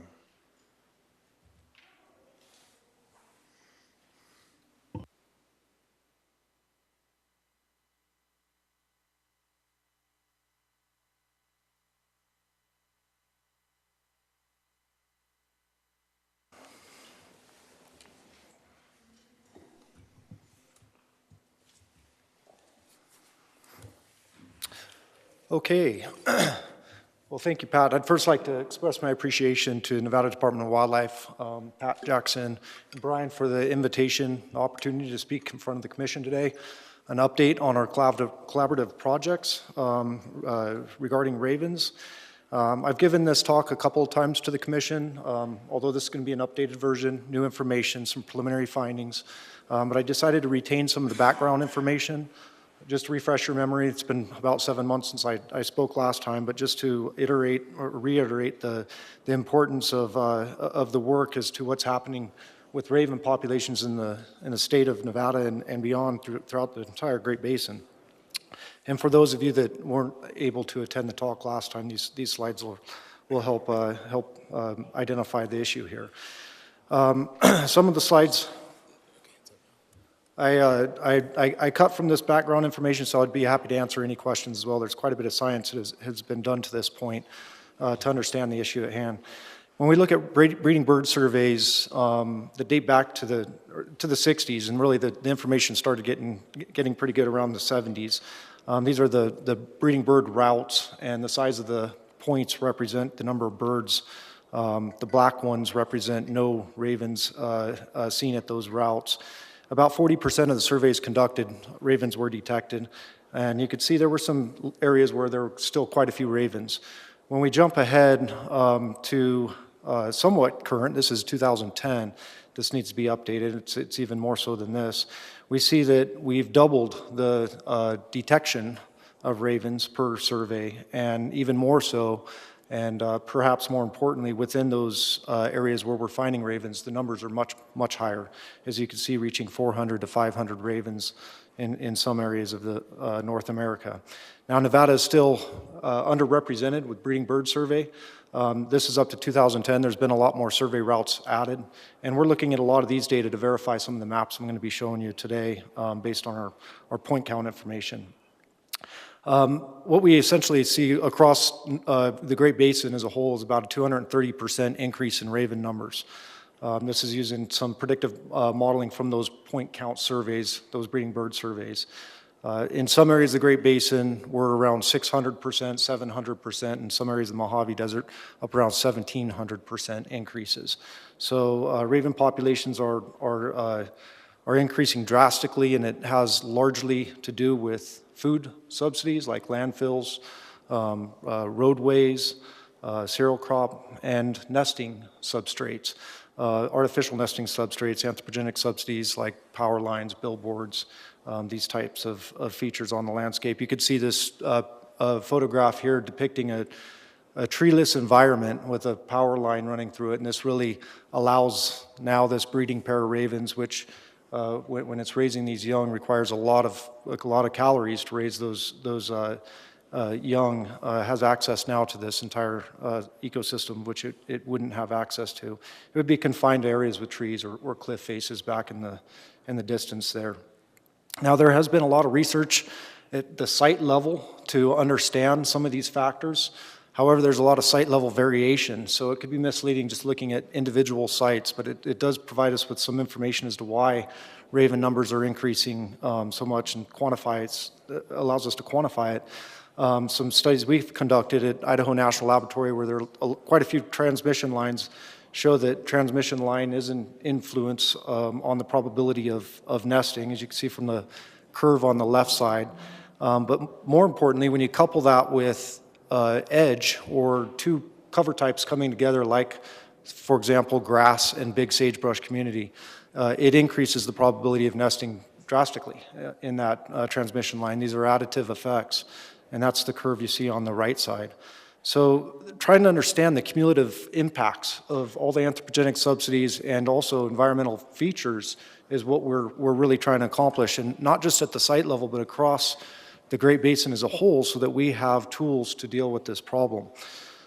We have been able to map in the past at that site level, using the predictive models from those coefficients, what the landscape looks like. The red areas depict high raven occurrence, the blue area is low raven occurrence, and those black lines represent transmission lines, and you can see that the red follows the black very, very closely. And the red that is off of the black lines, those are wildfires that have occurred where you have edge and perhaps other anthropogenic features out there that ravens cued in to that were in our model process. So it's one thing to understand the probability of occurrence or nesting, but really what we're trying to also understand is what's causing an increase in their population performance, like, for example, nest survival, adult survival, those types of things. There's been some research conducted in the past addressing this, and that's what our GPS transmitters, that's one focus of our study with those transmitters. And what was found is within 1 kilometer distance of a landfill that juvenile survival was much higher than as you increase the distance away from that. And those are the 2 bars there on the left side of that figure. So being close to landfill, in a transmission line, those types of factors work additively and influence raven populations. And then we have ravens spill over into otherwise functional sagebrush ecosystems like this one here, where you see a nice big sagebrush community, some pinyon juniper in the background, and a lot of ravens from nearby anthropogenic sites that are now hunting this area. And this is really nice nesting habitat for sage grouse. And you could see that it's probably difficult for a grouse to pull off a nest in a situation like this. So this is where we're really focusing our research as well, is understanding the impacts that anthropogenic features and other types of influences have on ravens, and then those impacts of how ravens influence prey population vital rates and ultimately their population growth rates. Now, there's lots of species that have been expressed in the literature as impacted by ravens.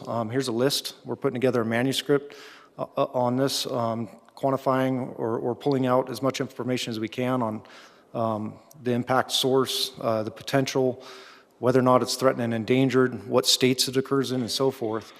But these are just a few species. These are the ones that have been studied. There's many, many other species that haven't been studied, and it's really because these are the imperiled species that ravens are likely impacting.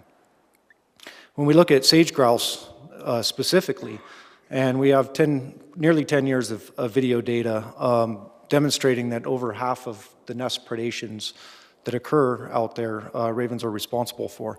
And given that 95% or 94 to 95% of nest failure is predation, this can be a difficult situation for grouse if raven populations continue to increase.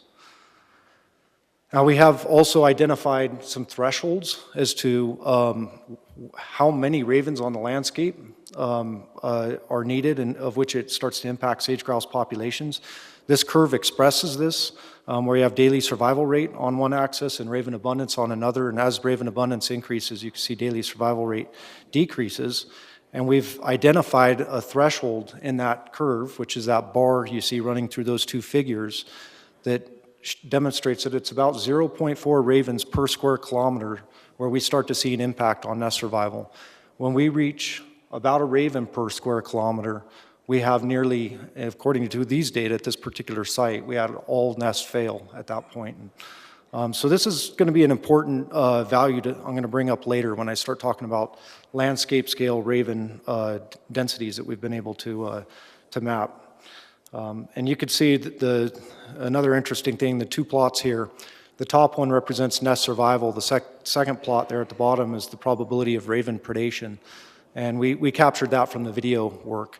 And you could see all the failures that have occurred. Those failures are all ravens once you hit that about 17 ravens per transect, which is at 0.9 ravens per square kilometer. The 0.4 represents where you start to see an impact over what would be considered a range-wide average of nest survival. So where you see nest survival starting to decline over what it should be. We've also identified other factors that influence that effect of ravens itself. And largely it's shrub cover. Without shrub cover, ravens are more effective at finding grouse. The number of ravens is the top variable there that came out in the model, but next to that is the amount of shrub, and you can see that negative coefficient, meaning that as shrub cover decreases, predation rate increases. 1% decrease in shrub cover increased the odds of raven predation by 7.5%. So we have this important interaction. If you lose habitat or open up that cover, which wildfire tends to do, as we see on that right side, and you increase the number of birds in the environment, number of eyes out there, makes a very difficult situation for prey, especially sage grouse, to hide and conceal when they're trying to when they're trying to be successful in nesting. So that's basically the background information. Where we're going with this is how do we get a handle on this issue with raven numbers? And so I'm going to talk about a science-based adaptive management strategy. And this is a three-tiered approach. Because of the factors that have been identified, it really requires each of these tiers. The first tier, habitat improvement. The second tier, reduction of anthropogenic resource subsidies or access to those subsidies. And then the third tier, lethal removal in those areas where it's needed. Now, each of these tiers, as you move up, it's concurrent with the ones previous. So moving to tier 3, for example, you'd need to be engaging actions in tier 1 and 2. Now, we have a lot of different actions for each of these tiers, guided by the research that's been conducted. For example, how much shrub cover is needed and what to do in order to obtain more shrub cover, or which anthropogenic subsidies are the most important, and some site-level evaluation to get at that. And I'm going to talk about how that process works here and what kind of quantification tools we're providing now or working out now that will inform this process in the future, and that they're very easily updatable once we have these tools established. The first is to have a core scale site selection so we know where we can actually start. Within the Great Basin or within just Nevada, where do we go where we're going to have the most impact? So having some mapping products that show us where raven occurrence is the highest within the state, where densities are the highest, would be ideal. That way we could choose sites to carry out this adaptive management strategy.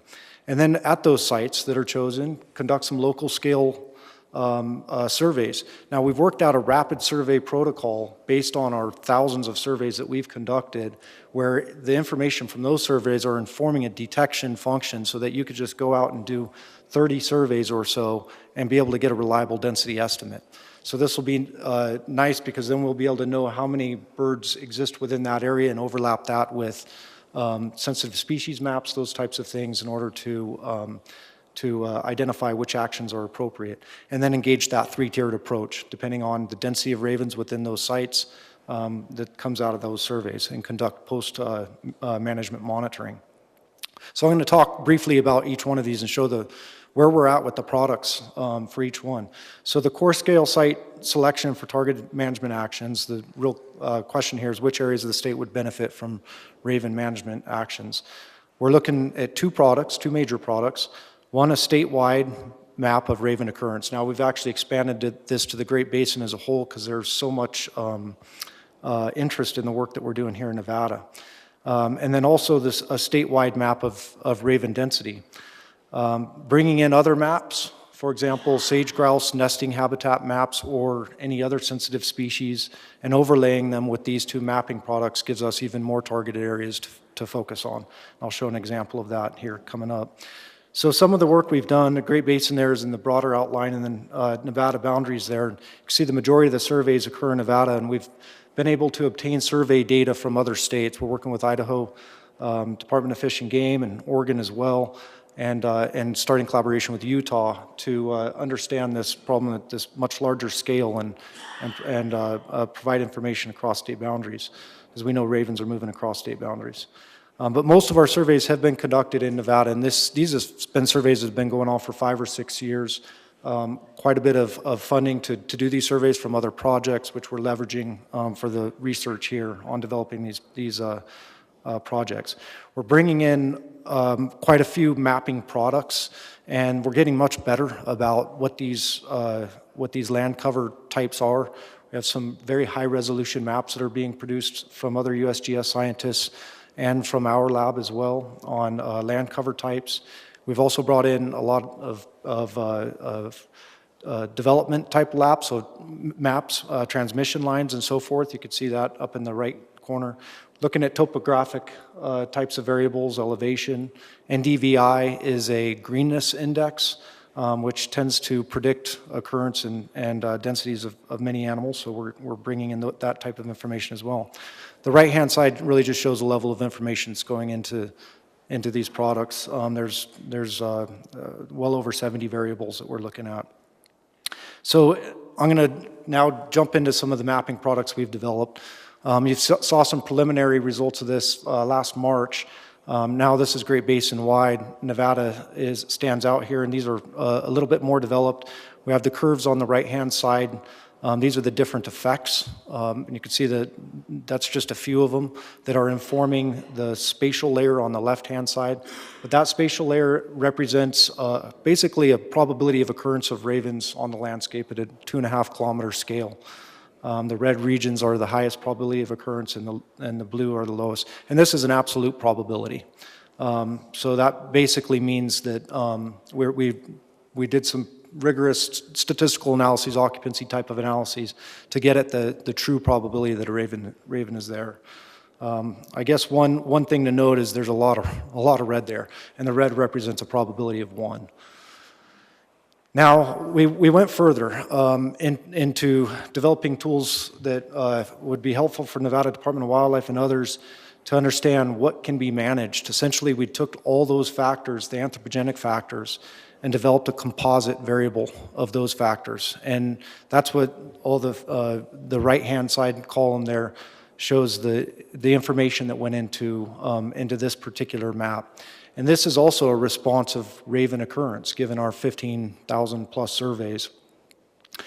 So we also interacted each of the variables within that right-hand column with this anthropogenic map. And what this basically does is it tells us the level of importance of each one of these variables in the presence of all the variables. For example, are roads alone important, or do roads need power lines and rest stops and things of that nature to where they become more important? And looked at which factors are the most important. Distance to transmission line came out as the top importance, and that one is one that didn't do well with the interaction, meaning that even in remote areas, ravens use it quite heavily. Landfills, on the other hand, rest stops, that's one that interacted with the other variables, meaning that ravens use those if you have transmission lines and roads associated with them, those types of things. So this will be a nice, useful map to target areas and identify which factors within those areas might be problematic. So the second part of this, creating the raven density map, this is essentially doesn't speak to occurrence, but to how many ravens are out there. So the other map was whether or not ravens are likely to occur. This is how many ravens are on the landscape. Two completely different questions. For example, you could have transient ravens, which are in large groups that move around like that photograph I showed, high densities, and you could have territorial ravens, which are in low densities. They're generally 2 ravens on the landscape, high occurrence and low density. So interacting these 2 maps allows us to understand where these big groups of transient ravens are and where they're coming from versus those territorial ravens and where they're potentially problematic to sensitive species. If we take both of those layers, for example, and intersect them, which is that top left-hand map, this demonstrates the high occurrence, high density areas. These are where essentially the food bonanzas probably exist and where the large groups of ravens are coming from. When we intersect that with the sage-grouse nesting habitat model that we've developed in other projects, we now have really targeted areas directed at sage-grouse populations where it would be most important for sage-grouse that fine-tunes the probability of occurrence and the density map, providing us now with areas to go and conduct surveys to enter into that tiered approach. And so I'm going to address that next in this local scale surveys. So the idea here is to come up with something that can be rapidly carried out in the field and come up with a reliable estimate of which we could use that estimate to direct some management actions. So we're developing a user-friendly interface to estimate densities, and we can track those densities at multiple spatial scales, at the site scale all the way to the scale of the state of Nevada and the Great Basin as a whole, to see whether or not this adaptive management plan, as it's carried out, slows that trajectory of raven increases through time, or perhaps reverses it, which would be ideal. We also would like to, we're developing this user-friendly interface to generate site-specific raven maps so that we don't just have these broad-scale maps, but once those surveys are conducted at that site, we could put it into an automated program that we develop, and it'll provide you with site-specific predictions of where the ravens are within those sites to target for management. So to give you an idea of how this density model works, these are the sites that we used on the left-hand side there to inform a detection curve, which you see on the right-hand side. Now that we have that curve established, and again, based on 15,000 surveys, we could go out and survey an area and use the detection function that's established from here to inform the density for that area. And just to give you an idea of the density estimates that came up across the sites here, you can see there's quite a bit of variation. These are all the sites that went into the model there. And we have approximately 0.53 ravens per square kilometer on average across all of these sites. Now, if you remember that value before, it was 0.4 to where we start to have an effect on sage grouse populations. Now, this includes Idaho, and if you look at the left-hand side of the figure, there's a lot of eyes there. There's a lot of ravens in Idaho. If we look at Nevada only and parse out the data there, we're right on that cusp at that 0.4 level, as I mentioned in the last talk that I gave. The nice thing about this model, too, is we're able to look at densities through time. And I gave two examples here because I want to demonstrate the utility of this. Most of the sites look like that top bar graph there. They're increasing over time, but some of the sites look like this bottom graph. And trying to understand the differences between those sites and what's happening at those sites allows us to understand why some of these populations are increasing and others are decreasing. But it also helps us understand whether or not the management actions that we're carrying out as we do these rapid surveys are working. So this is going to be the kind of the post-monitoring framework here. So given we can now easily detect a density or estimate a density from a site, we would then, depending on that density estimate, be able to inform what tier that site belongs to and start to establish management actions. If it's just habitat improvement, or if it perhaps needs all the way to lethal removal with subsidy reduction and so forth. So coming up with predation thresholds are important, and I mentioned the one for sage grouse is 0.4, but it might be something different for other species. And doing more work to understand that, I think, would be helpful. And then also using this GPS information to help us identify movement patterns, space use patterns of these ravens, test some of the mapping products that we have right now on seasonal use. Those types of things are going to be really important coming up. Now, because we have sage grouse information at many of these sites, nearly all of those sites in Nevada that I showed all those raven surveys being conducted at, we're tracking sage grouse there, and well over 400 nests. This is an older slide. We actually have around 700 nests now and 15,000 surveys. We're able to establish this relationship much better than we had in the past with that one study of what that threshold is. But it came out very similar. At that 0.4, we see most of the variation in the data. This is probably natural variation in nest survival patterns in that green when raven populations are low. This is just how sage grouse nest survival, how it would look like in the spatial variation that exists. However, when raven populations are high, we see all the sites under that scenario drop well below that average. We're at about 0.3 or lower. Now, we're tracking sage grouse through each of their population stages. So we're looking at nest survival, brood survival, adult survival. And I can tell you that for these sites where nest survival probabilities are this low, the other population vital rates can't be high enough, even if we force very high values into the models, to get population growth. So this is strong evidence that ravens are limiting population growth at these sites because of this one life stage. Now, just to give you an example of where that 0.4 threshold falls in relation to all of our sites, I put the dotted line in there. And one way of establishing the tiers might be to assign those tiers based on this estimate. When you do a site level evaluation, get the density estimate, and whether or not the confidence intervals fall below or above this estimate can provide you with information as to what tier it goes in. For example, where you have the confidence interval completely above the estimate, it might be tier 3, like we see on those left-hand side. But where the estimate itself, which is the bar, is above that dashed line, but the confidence interval overlaps, it might be tier 2. And when the estimate is below the dashed line, but the confidence limit overlaps, then we might be in tier 1 at that point. And when you have all below, like you see on the far right-hand side, then it doesn't need any type of management, and other sites can be brought in and evaluated.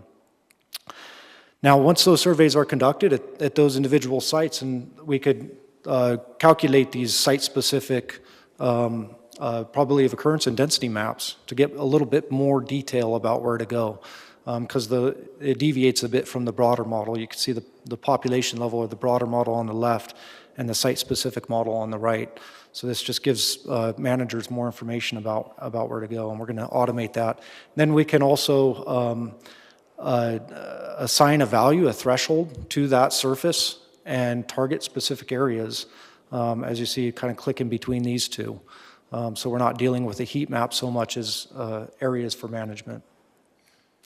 I'm going to talk just really briefly. We haven't really dove into this movement data because we're in the process of collecting it right now. And as Pat mentioned, there's many birds marked out there, and we're getting some really neat information from looking at the telemetry. But we're going to be doing some pretty high-level spatial models, looking at movement paths, distance from where they're hunting in relation to anthropogenic sites, all that type of information, which will be very helpful. And the last few portion I want to talk about here is the Project 2102, where we're looking at the impact of raven removal and how that's influencing a site. Now, this kind of demonstrates essentially how we can use this framework to assess an impact, which we're doing right now. The pre-management there shows the raven numbers prior to raven removal, and then post-management raven numbers. And you could see the densities as we were well above the 0.4. We cut that in half with the raven removal, and we're at about 0.2, which is probably something a lot more natural, or something that was historic for sage-grouse populations. And we saw lambda value for the first few years of this removal activity. Lambda value increased above 1 in 2015, 2016. We had a wildfire in 2016, and then another very large wildfire this year, the Long Valley Fire at the site in 2017. And this year, because of the 2016 fire and the loss of habitat, many of the birds congregated into smaller areas. Few ravens were on the landscape, but what we're noticing is those ravens that are on the landscape are far more efficient at finding those nests, which goes back to the original points I was making in this talk, where you have habitat interacting with the number of birds on the landscape, it influences sage-grouse. So we're seeing lambda, again, drop below 1 with this fire, even at low raven numbers. And nest survival probabilities are again, back to that very low number they were pre-raven removal. So it'll be interesting to see what happens in the future here when we, if this is going to be the case next year, or if in fact that effect dissipates, this immediate effect that the wildfire caused. But it provides us really with an opportunity here to not just understand the impact of removing ravens on population growth rates of sage-grouse, but how fire interacts with raven numbers, because we had pre-fire, post-fire, we had 2 different levels of raven numbers. So it actually sets up for a nice experiment to understand that, and that's what we're hoping to gain from this opportunistically. We also have another project Pat mentioned where we're looking at, I'm going to back up here. These slides reflect the difference in raven numbers across years. The first 3-4 years were without raven removal, and then the next 3 or 4 years are with raven removal there. So those are on an annual basis. But now we're interested in what happens with raven numbers within the year. And so we're conducting a project there, the surveys that Pat talked about. These are the data from those. Basically, those blue bell-shaped curves represent the distribution of ravens per square kilometer after the surveys, and the red are those before the surveys. And as you could see, there's differences between those, and statistically, these are significant, where you have quite a reduction in ravens within that particular year. Now, there's also timing effects that take place, and we have control sites to look at those. In other words, ravens are moving about the landscape, and they're leaving some of these, perhaps leaving some of these sites, which can confound these results. But without those controls, we'll be able to tease that apart and really get at the effect of removal within year. The last slide here is just to show our estimated abundance. This is probably the most, well, I would say it is the most accurate estimate of raven numbers across multiple scales here, but I have a couple of them, and we have delineated by the sage-grouse habitat. About 145,000 ravens across the Great Basin within sagebrush cover types, and within sage-grouse habitat, nesting habitat, approximately 40,000 within Nevada, and 110,000 within the state. Now, we think that one's an underrepresentation because of probably the higher number of densities in southern Nevada where we haven't conducted surveys. So this is just based on our surveys from northern Nevada, extrapolating to southern Nevada. We need to do more surveys down there to get a better number for the state as a whole, not just sagebrush ecosystems. Last points here, we're going to continue with the current density mapping. We're getting very close. But we do actually have another published or another paper ready for publication drafted that we're going to be submitting on the occurrence and density maps. We have the rapid survey protocol that we put together and the publication showing how that model was developed. And then the next step is to build out that user-friendly interface so all of this can be used by managers very rapidly without all the modeling. And then incorporate this new information between ravens, habitat, and sage-grouse into these models as we learn it, and the information from the GPS data, which I'll hopefully be talking about next time in more detail. Thank you. Thank you, Dr. Coates. Questions from the commission? Okay. Nope. Got one on each side here. Who wants to go first? Go ahead. No, go ahead. Commissioner McNanch. Mine wasn't so much a question, just to say thank you for bringing it forward. I think it's real interesting. There's a lot to absorb there, but it just seems like there's a little bit of hope on understanding that interaction and that where do you put the resources? You know, I mean, just very recently we're talking about removing deer and stuff from, you know, roadkill basically as a subsidy to, you know, for food to see if it helps. I didn't see that it necessarily showed up on there anywhere specifically, but it definitely puts it in a different perspective, you know, the measuring the densities and what it really means. What does it mean? And so I appreciate the progress. There's a lot to absorb there. There's a lot of information there. Vice Chairman Johnston. I guess my question would be, and I'm trying to understand everything that was just presented, and there's a lot of information there, but if we're capped at 2,500 ravens a year and we're seeing the impact that they have in certain density and locations, at what point in time does the state go to the federal government and say, we need to have a higher number under our permit to manage to this density based upon the science and the impact it's having on nest survival and other things for sage grouse and another wildlife? Because, and I really appreciate this, because what it's linking is there's a benchmark. We have a density number. When that threshold is crossed, we have a problem with nest survival. That impacts other things, has to have an impact on other upland birds. I'm thinking chukar and that, and not just on sage grouse. So at what point in time can this data then be presented to up the permit for raven control? And I don't know if anyone can answer that question, but if we're looking at 40,000 ravens in the sage grouse area and 110,000 statewide, and that's conservative, and you're talking about 2,500 a year? Director Wosley.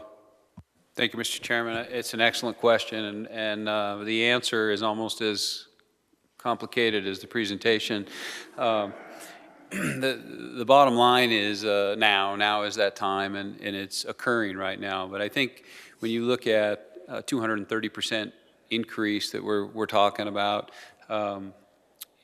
this is the kind of research that really drives our efforts. And you're exactly right, with a permit that presently limits us to 2,500 and the kind of population growth that's increasing, these kinds of predator-prey relationships are often grossly oversimplified. And I want to thank Dr. Coates for coming in and elucidating some of the complexity and why using at least a portion of these $3 predator fees to understand these systems can ultimately result in a more effective response. So presently, Wildlife Services is conducting the NEPA required analysis. The three-tiered approach that Dr. Coates talked about is going to be integral in that. And I think from the from Fish and Wildlife Service perspective, they need that analysis to base any increase in that permit. They need to know that states are doing exactly what Dr. Coates presented here. It's a scientifically based approach.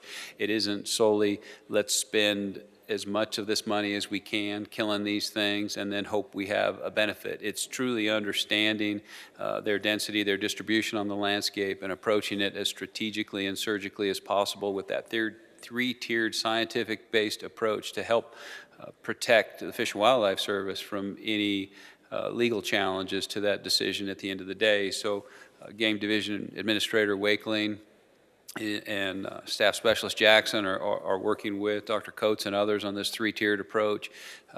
We presented this idea at WAFWA this past summer and had a great deal of interest from other states in the West beyond the Great Basin to participate in this three-tiered approach with the idea that it would provide the science to make decisions that would give us more flexibility and potentially increase the permit. So the time is right now, and we're using some of these results, preliminary and otherwise, to help make those justifications.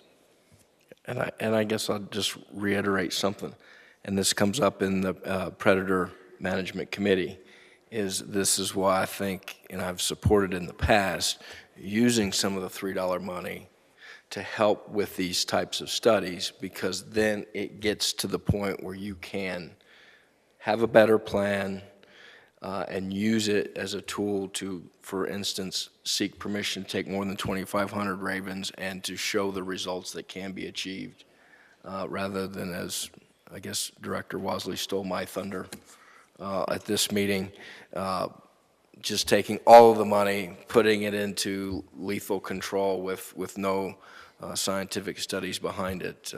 So I really appreciate the presentation. It's probably more than I can grasp, but I think I got a high-level bullet point understanding as to what you guys are achieving. So thank you very much. Commissioner McNinch. So, and it goes one step further, further than that in my mind. You know, we've heard it mentioned in here. You know, when it comes to removal of coyotes, we've heard Dr. Moldy say, you know, it turns out to be that, you know, it was the wrong 1,000 coyotes, and I think that's what it boils down to. Is maybe it's not even necessarily an increase in the permit take. Maybe it's just you know, more surgical. When we have that issue, and we can be effective. Dr. Coates, were you part of the? For some reason, I feel like you were part of the Predator project where we had an area where we had a real high. We weren't able to get 2 chicks. 2.2 is what we were trying to get chicks per hen fledged from the nest, and we weren't able. So we took out a ton of ravens. There was a huge amount of ravens removed. We put 10 eggs in the nest, but we still weren't getting it. And what it boiled down to is we didn't have an egg eating problem. We had a hen health problem. We didn't have very viable eggs, so we weren't getting.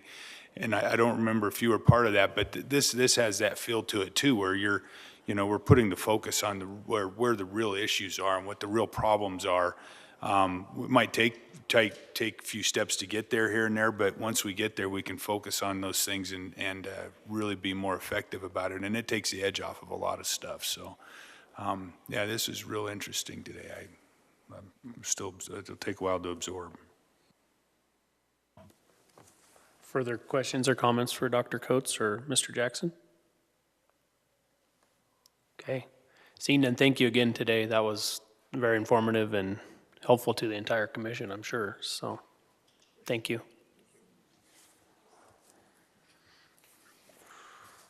With that, we'll close agenda item number 23. We're at 12 o'clock. What's the flavor of the commission? Push on? Because I think we've got a solid hour and a half or two to finish.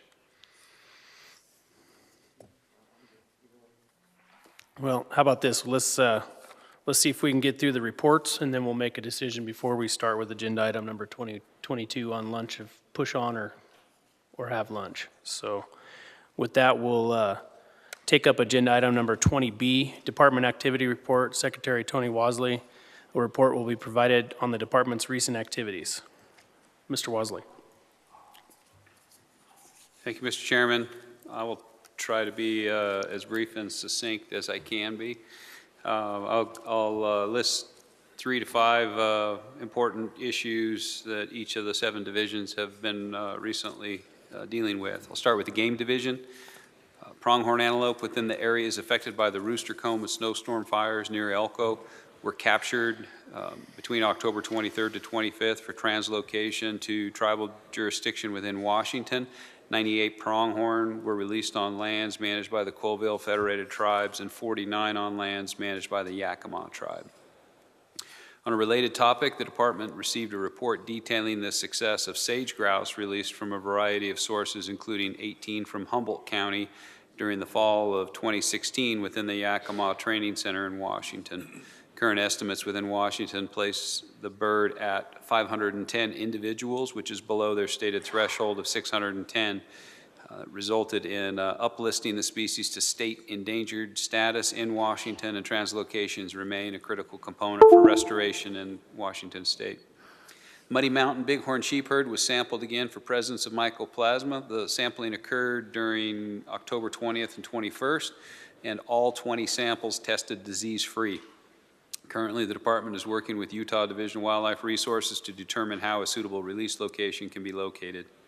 The personnel front in the game division, Caleb McAdoo accepted a promotion from game biologist in Area 10 to the Eastern Region supervising habitat biologist effective November 17th. While we applaud his promotion, the game division is seeking to find a replacement to fill his previous role in Area 10. 12 black bears have been harvested in the hunt thus far this fall, and one portion, Unit 192, 194, 195, and 196, has been closed because the harvest limit for that area has been met. The Pequot overpasses on Interstate 80 should have been completed before the end of October. The Department of Transportation is working with contractors to ensure the material on the funnel fences is erected appropriately so that migrating deer will not become confused or trapped during construction of the fence. Crews are pushing to complete the project as deer are beginning to migrate. Game Division has been coordinating with the Department of Transportation on wildlife vehicle collision and prioritization analysis has been contracted by Dr. Patricia Kramer. Ndow has been providing data for the analysis and continues to participate in coordination activities and research updates. From the Fisheries Division, the final Nevada Aquatic Invasive Species Plan that was before this board twice has been signed by the governor and forwarded to the National Aquatic Nuisance Species Task Force for approval. On approval, Ndow will receive additional federal funding to assist in implementing the plan and the AIS program. The task force usually meets in November, but the exact date is uncertain at this time. To date, in 2017, the AIS program has completed over 24,500 watercraft inspections and approximately 825 decontaminations. With the end of the boating season in northern Nevada, only the Alamo Roadside Station and inspection stations on Lake Mead and Lake Mojave are operating it, and they'll continue through the winter months. In a recent meeting with Ndow staff, Basic Water Company, of Ndow staff and Basic Water Company, which supplies Lake Mead Hatchery, Basic Water Company had indicated a desire to terminate their agreement for water deliveries after 2019. After further discussion with Basic Water Company, we've been able to agree to revisions to the contract and should be able to continue operations into the foreseeable future. Continuing construction work on the outlet of South Fork Dam by the Division of Water Resources has required Ndow to conduct multiple salvage trips to move game fish species to the reservoir or river. One wiper captured this month had previously been tagged in 2012 and had increased in weight from 6.7 to 12.2 pounds over that 5-year period. Wild Horse Reservoir experienced a fish kill again in late September in the Narrows between the two dams. Species affected included smallmouth bass, channel catfish, and Tahoe sucker. This is almost a yearly occurrence and varies in severity. The kill was larger than the one that occurred in 2016, but not nearly as large as the 2007 kill. Anglers are still reporting good fishing in the rest of the lake. Final electrofishing surveys for this year at Cummings Lake again contacted a handful of northern pike, all but one of which was in the same 6 to 9 inch range. Fall water temperatures will preclude further night surveys this year, but we will continue to monitor any angler captures and hit this hard again next spring as soon as the ice is off. Taking advantage of great water conditions this fall, additional stocking of warm water fish has been completed at multiple sites in northern Nevada, including Urban Ponds, Washoe Lake, and Chimney, Rye Patch, and Lahontan reservoirs. Species stocked include channel catfish, wipers, walleye, and tiger muskie. Truckee River sport fish surveys were completed in October. The survey found good distribution of all fish expected to be found at these transects. Fewer large trout were encountered than we typically see, but that was not surprising considering the drought we endured the past few years. Wild rainbow and brown were found at most transects, indicating the fishery is rebuilding as expected. The Habitat Division, ongoing Habitat Division technical review program activities include multiple statewide wildlife topics, including conducting wildlife management activities in wilderness areas, establishing uniform wildlife monitoring protocols throughout the BLM district offices, and implementation of BLM Manual 1730, along with management of domestic sheep and goats to sustain wild sheep, among other topics. Wildfire restoration efforts are well underway across the state, with seed orders, drill seeding, and herbicide application all taking place. Restoration priorities have been established across the regions, and Ndow is working with all parties and partners to cover wildlife priorities and strive for fiscal and treatment efficiencies across land ownership. Through the Habitat Division's Private Lands for Wildlife program, work continues with the Department of Conservation and Natural Resources State Conservation Commission, the Conservation District Program, and the U.S. Fish and Wildlife Service Partners for Fish and Wildlife program in order to develop and implement habitat restoration projects on private lands across the state. Ndow staff recently presented on private lands habitat improvement activities and collaborative endeavors at a day-long conservation easements workshop hosted by the NRCS held in Reno. Given the great water year, many of the wildlife management areas experienced good waterfowl openers with many local birds. This is despite some areas such as Mason Valley and Carson Lake still dealing with flooding or repairing flooding impacts. Northern Water Development Crew recently completed another successful construction season while the Southern Crew is just beginning its build season. The Southern Crew kicked off its volunteer projects with a mid-October repair of the Mineral Ridge No. 1 guzzler. In total, for FY 2017 build season, the Water Development Crews constructed 7 new big game guzzlers, completed major maintenance or completely rebuilt 12 big game guzzlers and 6 small game guzzlers, performed restoration actions on 2 natural springs, and completed inspections or minor to moderate maintenance on 431 big and small game guzzlers. Despite a well above average water year for most of Nevada, a dry summer resulted in Water Development Crews performing water hauls to a variety of critically important guzzlers. A big thank you goes to our many volunteers and conservation organizations that provide critical support to this program by way of financial contributions and lots of hard labor required to build and maintain these developments. From the Law Enforcement Division, Ndow game wardens are busy with the peak of big game seasons all around the state, investigating several big game cases. A Jarbidge elk hunter called to report that his father had shot an elk the evening before, but when they went in the next morning to recover the bull, they found that someone else had quartered it, tagged it, and hung it in some trees. Further investigation revealed that after shooting the elk, the hunters didn't approach the downed bull, but decided to leave it until morning. Some other hunters came along and the elk stood up, so they shot it. The first hunters later admitted that they'd shot the elk from 600 yards. The elk was not fatally hit, so the second hunters rightfully claimed the trophy bull. Another Jarbidge elk incident is under investigation in which it appears that a hunter accidentally killed 2 bulls because he was shooting 650 yards and failed to follow up his shots at the first bull. TV shows and rifle companies that promote long-range shooting seem to be having a detrimental effect on hunter ethics and our wildlife. Also during this Jarbidge elk hunt, a mountain lion reportedly jumped a man who was field dressing a bull he had just killed. The mountain lion scratched the man's arm and tore his shirt as he went over the man in this bizarre encounter. The hunter then reported the lion following him or paralleling him down the trail sometime later. An Idaho man is suspected of taking his son into Nevada's northeast corner and killing a deer in Nevada with a Utah tag. The man is believed to have several prior wildlife convictions in Idaho, but this incident is still under investigation. Washoe County game wardens have been fielding a lot of complaints about hunting access roads being blocked with no trespassing signs in places they've always had access in units 021 and 022. Upland bird seasons have been relatively slow in most of the state, but waterfowl hunting is spread over a lot more area than recent years following the wet winter. Storms forecasted for the next week should bring migratory birds into this part of the flyway. Southern Region game wardens wrapped up another busy boating season and have transitioned into fall hunting seasons. This was not before having another tragic boating accident, October 9th, causing the death of a Las Vegas man who suffered injuries while being pulled on a tube. We generally think of the peak boating season ending after Labor Day, but this accident serves as a reminder that people are recreating on our waterways all year, especially in Clark County.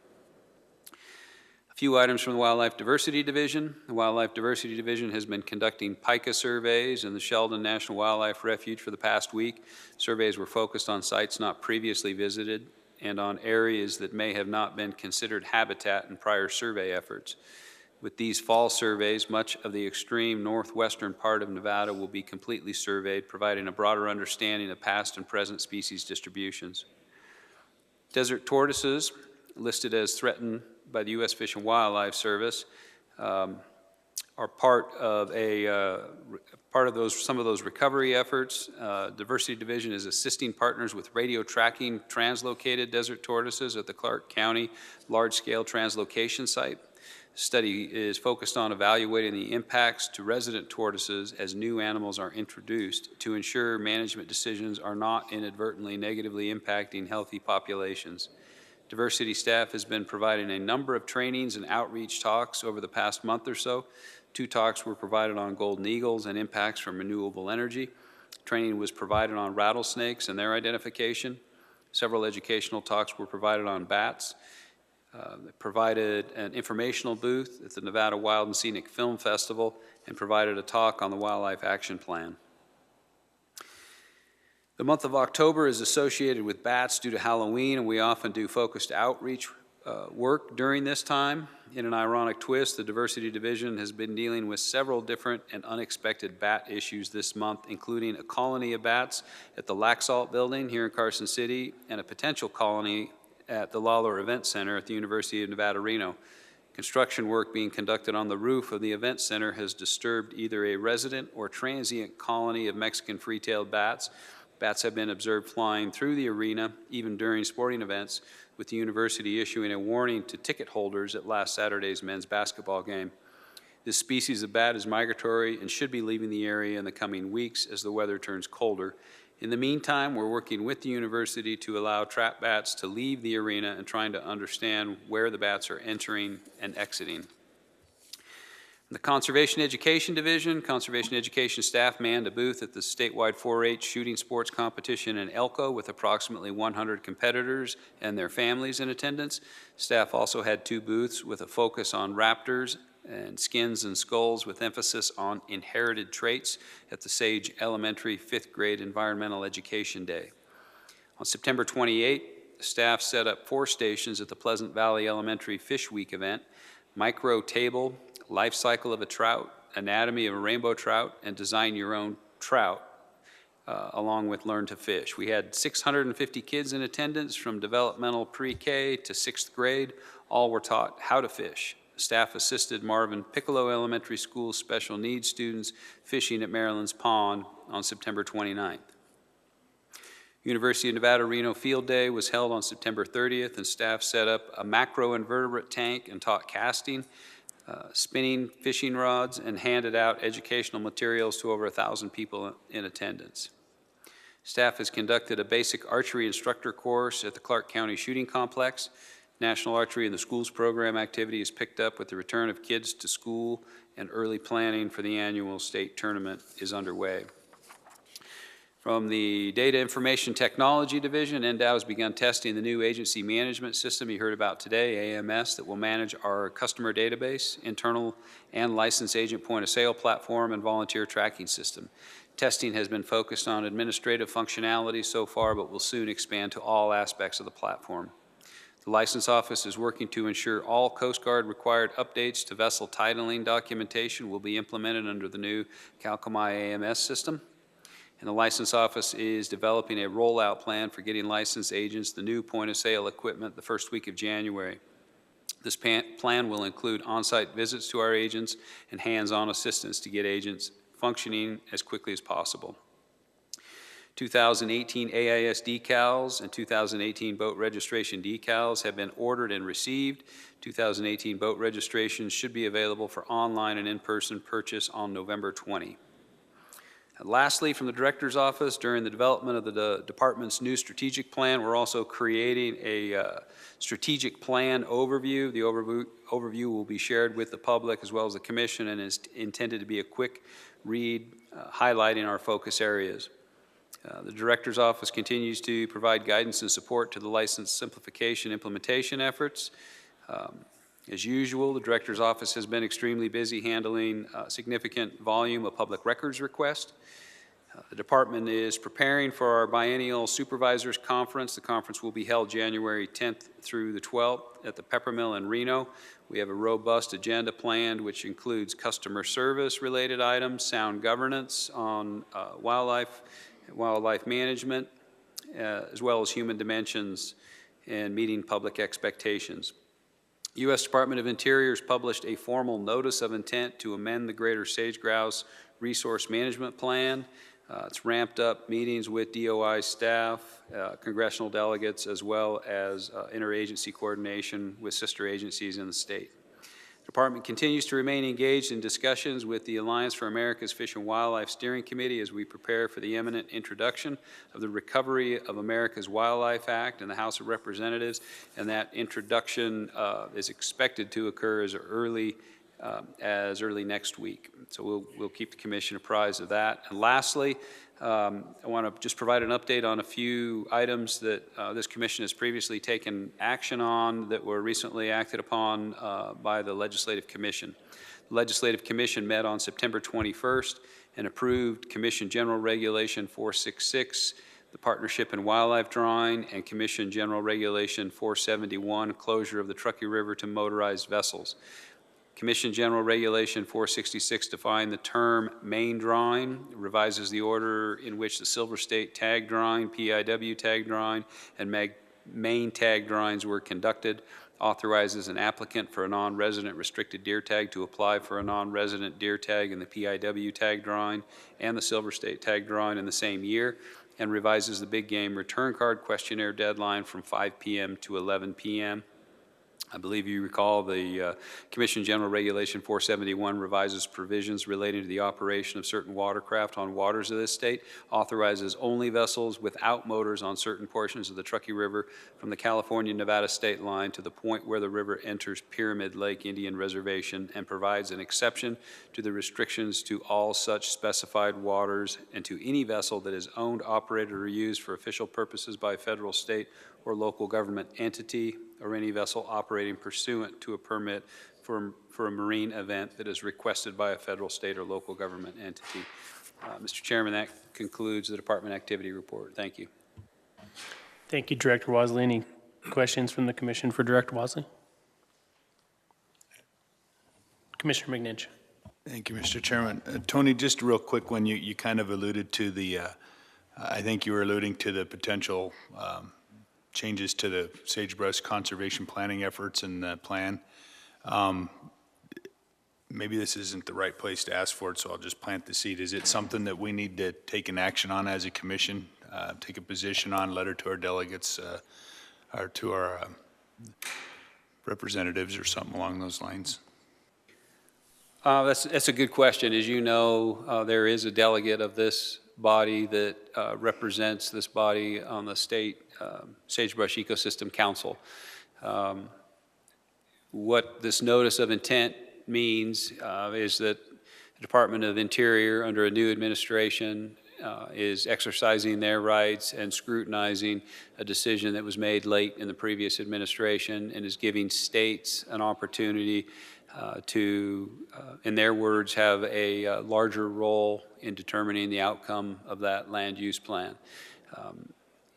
According to the Deputy Secretary of Interior, this is not an outcome, predetermined outcome. This isn't an outcome-driven action. This is really about the process and giving states the opportunity. And with the 11 sage-grouse states, they're fully aware that some states will request no change and some other states may want a major overhaul, but they want to provide that opportunity to the states to refine aspects of that land management plan. So as the state of Nevada prepares our comments, which are due November 27th, certainly the appointed member of that body could interact in some way, shape, or form. Of course, you can't take action without a formal meeting.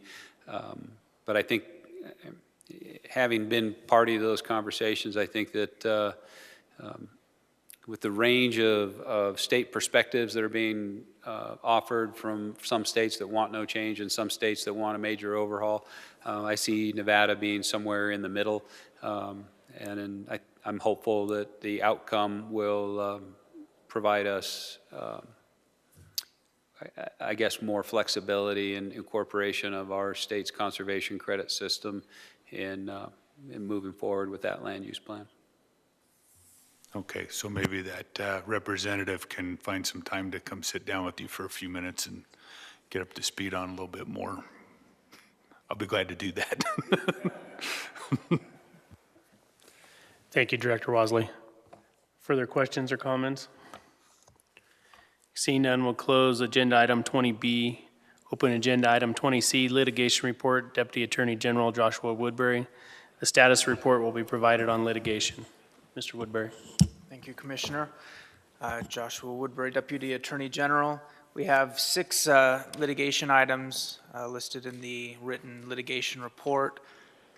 Most of those have not had any recent activity since the last commission meeting. The 2 that have are number 5 on that list, Mark Smith, Donald Moldy, and Smith Foundation versus State of Nevada Board of Wildlife Commissioners in Ndow. And there was a mandatory Supreme Court settlement conference held on November 2nd to see if we could reach a tentative settlement agreement. The parties were unable to do so, and so the briefing will be scheduled by the Supreme Court on that matter, and that's upcoming. The other matter is Mark Smith v. Brian Wakeling et al. In California Superior Court in Truckee, California. We've been doing briefing on a motion to quash service of summons and a motion to strike. And there's a hearing date to hear the, I guess we're still in briefings on those, but there's a hearing date on those issues on December 11th, 2017. And those are the only recent updates. If anyone has any questions, I can comment on any of the litigation matters we have. Commissioner Young. Just to refresh my memory, are those no bear hunt Nevada cases? No bearing on Nevada cases.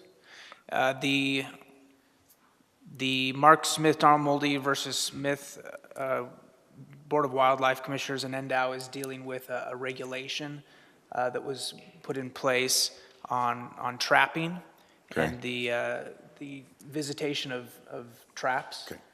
And the other one is a defamation suit alleging that Ndow and Ndow employees made defamatory comments to certain individuals. Okay, thank you. Further questions for Mr. Woodbury? Okay, seeing none, thank you. We'll close agenda item 20C, move to agenda item 20D, Water Delivery Systems, Habitat Division Administrator Alan Janae. Report will be provided on the status of water delivery to wildlife management areas in Ndow's western region. Mr. Janae. Thank you, Chairman, members of the commission. I was not at the last commission meeting when this topic was asked for, but I've done my best to try to update and give an overview of the Western Complex WMAs and what their status is as far as conditions. So I'll kind of walk through that as the PowerPoint comes up.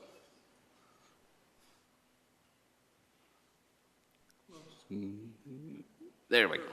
Right on. I apologize for coming up on the last topic. I had to come up and change the date. I noticed that I had it as yesterday, so maybe I was an overachiever.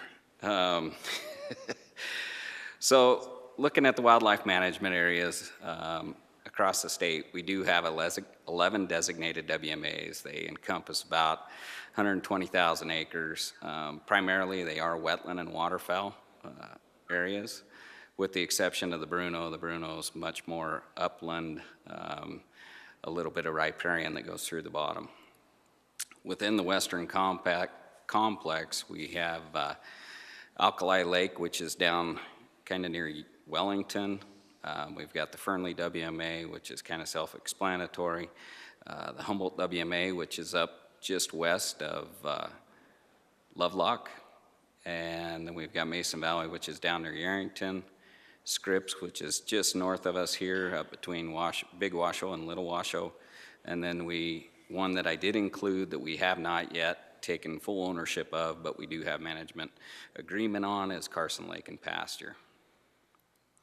Current conditions on Alkali WMA, it is about 3,500 acres. It's leased BLM land that we have an agreement with them on. This year, because of past drought conditions, we did not see water. All of the farmers that are on that ditch basically made use of every drop that went down that upper colony ditch.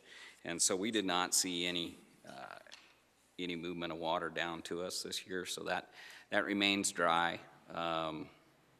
Maybe next year, if we do get a repeat, maybe there'll be an opportunity where we'll see some water reach us. Much of the time, this is a place where it's winter precip that comes off of the pine nuts, and then also the benefit of the irrigation runoff. We don't have a water right. It's drain and waste off of the ag fields, so we're kind of secondary in that system. So the Fernley WMA, it's made up of approximately 13,000 acres.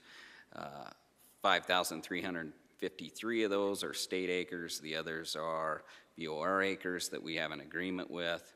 The only water that we have on this system, again, is drain and waste, and then a dedicated treatment water that comes off of Fernley treatment. It's about 3.6 acre feet of water daily that comes through. During the dry season, during the summer, we see very little other than the wetted channel coming to the ponds.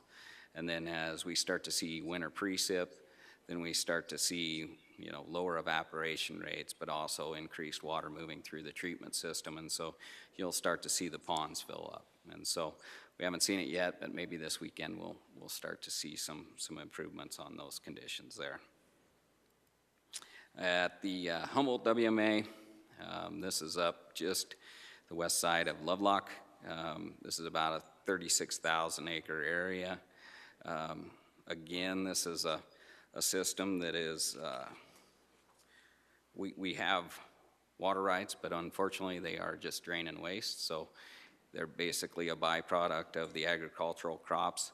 And so the main lake, if you can look here, it's the biggest component of this. It's those two wet spots. The big lake has the benefit of being on the main system. And so when we saw these, real high water flow events this year, that's an absolute, terminus of that system. And so it gets the benefit of those. Also, it does have drain and waste off of the Army drain, which is kind of the main component of the system. The Toulon Lake, if you look at the very top of the screen, you can see that little wet spot there. That's Toulon Lake, and that does have drain and waste benefit there, but it's a much smaller area of the valley. And so what you see is that we have less ability to get water to it than the big system. And so I know, kind of digging into some of the discussions of, people wanting to hear about Toulon Lake, I took a focused approach here, and we've definitely tried to improve conditions on Toulon this year. I have received a few calls and had conversations with Nevada Waterfowl Association. Given that we've had so many years that have been dry, there have been changes in conditions in Lovelock. Those farmers are definitely trying to eke out every drop of water and make most efficient use of it. And so they've done things to increase their efficiencies in their management. So laser leveling, choice of crops, they've chosen, less water demanding crops. Also, additionally, in talking to Pershing County Water Conservation District, is that water table within the valley probably dropped about 10 to 12 feet just during that drought period. So as we saw the benefit of this water year and tried to get water to Toulon, there were some conflicting problems that we had. Number one was the water table was low. Number two was the ditches hadn't been maintained because there hadn't been water going down there for quite some time. So we did work with Pershing County Water Conservation District to seek opportunities for delivery, knowing that, again, we are at the bottom of the system and we can't call for the water. We can just try to make sure that the conditions are there to move that water to Toulon Lake when those opportunities are there. And so that's absolutely what we did, worked with them. We sent out one of our techs, Mike Brown, to clean the Toulon ditch. He spent about 2 weeks out there, kind of in coordination with Pershing County Water District, to clean about 3.5 miles to increase efficiencies to get to Toulon. So currently, what you see is that Toulon Lake is partially inundated. This is actually an image of Toulon that was taken just this week. I can officially say that it's 3 feet deep because the gentleman that I sent to take this image actually put his drone up, and then as he came to the end of it, his drone went in the water. So he knows he had to go swimming and got to test water depths for me, and he knows it's approximately 3 feet deep. So it's a condition at Toulon. We are continuing to have conversations with sportsmen that have interest in that, and we are continuing to seek opportunities to make sure that should we have a good water year, which we probably will, because there's so much storage in Rye Patch, is that we can take advantage of it as early in the year as possible. Mason Valley, WMA, it's one of our biggest properties, just shy of 18,000 acres, and really good habitat. It did experience extreme flooding this year. If you remember, I think I gave an update even in February of last year, and we were flooding at that time. Flows have been high throughout the system. We lost a number of our ditches during that time. The SAB, which is kind of the ditch on our main delivery ditch on the west side of the system was blown out in multiple locations. We're currently still trying to repair that. We've kind of put a Band-Aid together of moving it through some smaller ditches to get it where we need it. The conditions out there are really good. Best we've seen in years. Most of the ponds are full. The guys have really done a good job at, despite trying to keep up with all the flooding impacts, is they've done some real good moist soil management units out there and really look good. We had a lot of local ducks at the beginning of the season. I think there's a little bit of lapse right now, but we're expecting with storms that we'll start to see some birds migrating in. And then scripts, if you aren't aware of the patch of ground in between Big Washoe and Little Washoe is the Scripps WMA. It's approximately 2,300 acres. It's amazing. We went from completely dry on Big Washoe to completely full this year, and Scripps is definitely in a great place right now. As I was driving down this morning, I counted 16 different rigs just along the west side, taking advantage of Scripps and the mitigation ponds at the south end. So I would expect that next year we'll be in as good a condition. Again, we've got good carryover water. Finally, Carson Lake and Pasture, approximately 30,000 BOR acres. We have not yet transferred this property to Ndow. We're working with Bureau of Reclamation to try to do that. If you aren't aware, that was received the major benefit this year of the runoff.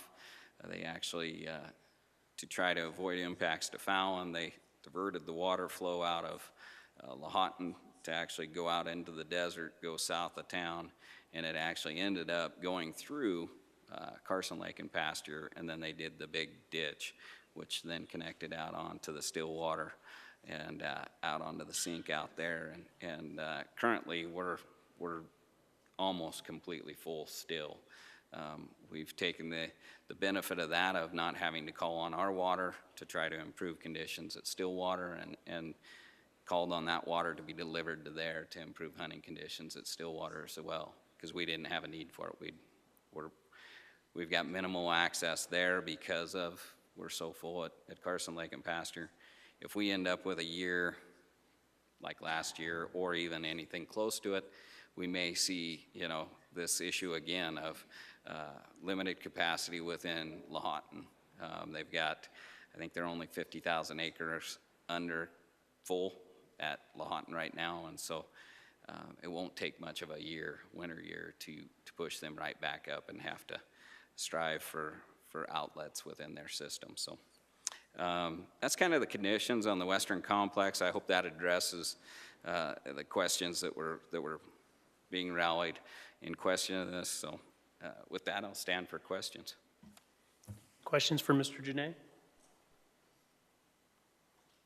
Director Wasley? I don't have a question, but I would just like to add some context. When at the last commission meeting, Vice Chairman Johnston indicated that he had been contacted by a sportsman asking questions about water and that two-lawn unit in particular. So we thought it would be a good idea to kind of share this status, water level, water management at some of our wildlife management areas. The one thing that I guess I was hopeful that we could do with this presentation, we've had a number of phone calls. We've, as Alan indicated, worked with Pershing County. We've worked with the Nevada Waterfowl Association.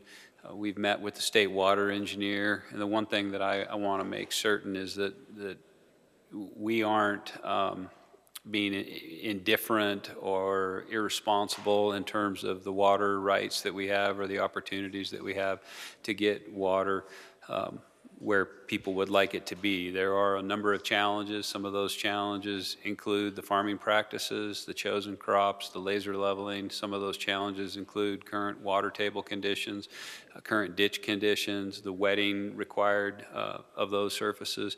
But I think the biggest challenge in having predictable water, reliable water into that particular system has to do with the water rights that exist out there and the farming practices upriver, upstream from that. in meeting with the state water engineer, and what the state water engineer is required to do, is being required to do by the state legislature and in statute, is to evaluate the water rights that exist in that system and address it to increase some efficiencies. And our oldest water right in that particular system is a 1972 tail water right. Everything else is subsequent to that, all the way up to 1988. So having a tail water right in a system with a significant amount of improvements in efficiency of water use and tail and laser leveling, and having a junior water right in a system that's undergone those kinds of changes presents some significant challenges. So going forward, things aren't going to get easier. If we can get back-to-back wet years, it'll certainly help, because we'll have maintenance on those ditches. They'll be better wetted. Hopefully, we'll continue the good relationship we have with Pershing County, Nevada waterfowl. But this is by no means is it indifference on the part of the department or irresponsibility in exercising those water rights. These are real challenges in getting water to where people would like it to be. And even if we're able to get it there, to the extent we have this year, and maybe to a greater extent next year, these problems aren't going to go away. 1972 tail water right is pretty tough to have predictable water, reliable water in that system. Thank you, Director Wasley. Anything further from the commission? Okay, seeing none, we'll close. Thank you, Mr. Janae. We'll close agenda item 20D. Move to agenda item number 21, review of possible settlement, Smith versus Nevada. Senior Deputy Attorney General Brian Stockton for possible action. Less than a quorum of the Board of Wildlife Commissioners will attend a mandatory Supreme Court confidential settlement conference regarding an appeal in the case of Mark Smith, Donald Moldy, and Smith Foundation versus State of Nevada Board of Wildlife Commissioners and Ndow in the 2nd Judicial District, Reno, on November 2nd, 2017, if attended. Commission Regulation 17-02, non-commercial collection of reptiles and amphibians for 2017-2018, Amendment Number 1. Wildlife Diversity Administrator Jennifer Newmark for possible action. The Commission will consider and may take action to change Commission Regulation 17-02, Amendment 1 for the 2017-2018 season and limits for non-commercial hobby collecting of live unprotected reptiles and amphibians. Ms. Newmark. Good afternoon. For the record, I'm Jennifer Newmark. I am the administrator for the Wildlife Diversity Division. I just have a brief PowerPoint presentation to walk you through Commission Regulation 1702, which is the 2017-2018 non-commercial collection of reptiles and amphibians. It sets the seasons and bag limits. I would just point out that this is a 2-year regulation, so last year at this time we set the limits and seasons, and then we have the opportunity at the 1-year mark to make any amendments, and then next year at this time we'll again go set the seasons and bag limits for this regulation. Let's see. So currently, we don't require a license to hobby collect reptiles and amphibians. These species here that are listed have a bag limit of 2 each per year and a possession limit of 2 each. And then the highlighted yellow species are species that have been indicated or defined as species of conservation priority within our wildlife action plan. Those are the yellow highlighted species. And then the green highlighted species are those that are species of conservation priority and also within the top 8 most commercially collected species. Similarly for snakes, we have a bag limit of 2 each per year. And a possession limit of 2 each, and then no more than 24 snakes total are allowed to be collected. Again, with the yellow indicating species of conservation priority. For these species, we have a bag limit of 5 each per year and a possession limit of 5 each. And the blue here indicates that these are not species of conservation priority. However, they are in the top 8 most commercially collected species. So yellow-backed spiny lizards, zebra-tailed lizards, and Great Basin fence lizards. Other species that are covered in this regulation, Nevada side blotch lizards, you can collect 5 per week with a possession limit of 5 of each. These amphibians that are listed here, you can have 4 of each per year with a possession limit of 4 total. And then for our non-native amphibians and reptiles, we have unlimited bag and possession limits. Just to put this in comparison to some of our surrounding states, in Idaho, Arizona, and California, they do require a license for hobby collection. And I just will say also that I use hobby collection, it's the same as non-commercial, just interchanging those terms there. So you are required for a license in Idaho, Arizona, and California. Their equivalently listed species of conservation priorities in their wildlife action plans are not allowed for collection, and they also have bag limits and seasonal or area closures for other species. In Utah, they do not require a license, and again, their equivalent species of conservation priorities are not allowed. And then they also have an exception. If you get a certificate of registration, they'll allow collection of those species. In Oregon, you're required to have a wildlife holding permit for greater than 3 animals, and then they limit their species as well, and again, do not allow species of conservation priority. And then just other states for context, Texas requires a hunting license, New Mexico requires non-residents to have a non-game license, and then Washington does not allow any collection at all.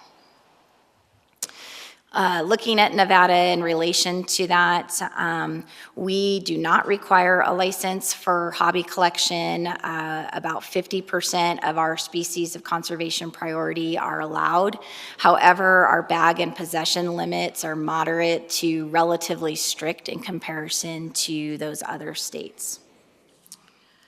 And so that's where we stand now with this regulation, and I'll turn it back to the commission for any questions or discussion on any items that the commission would like to change or discuss. Thank you. Questions for Ms. Newmark?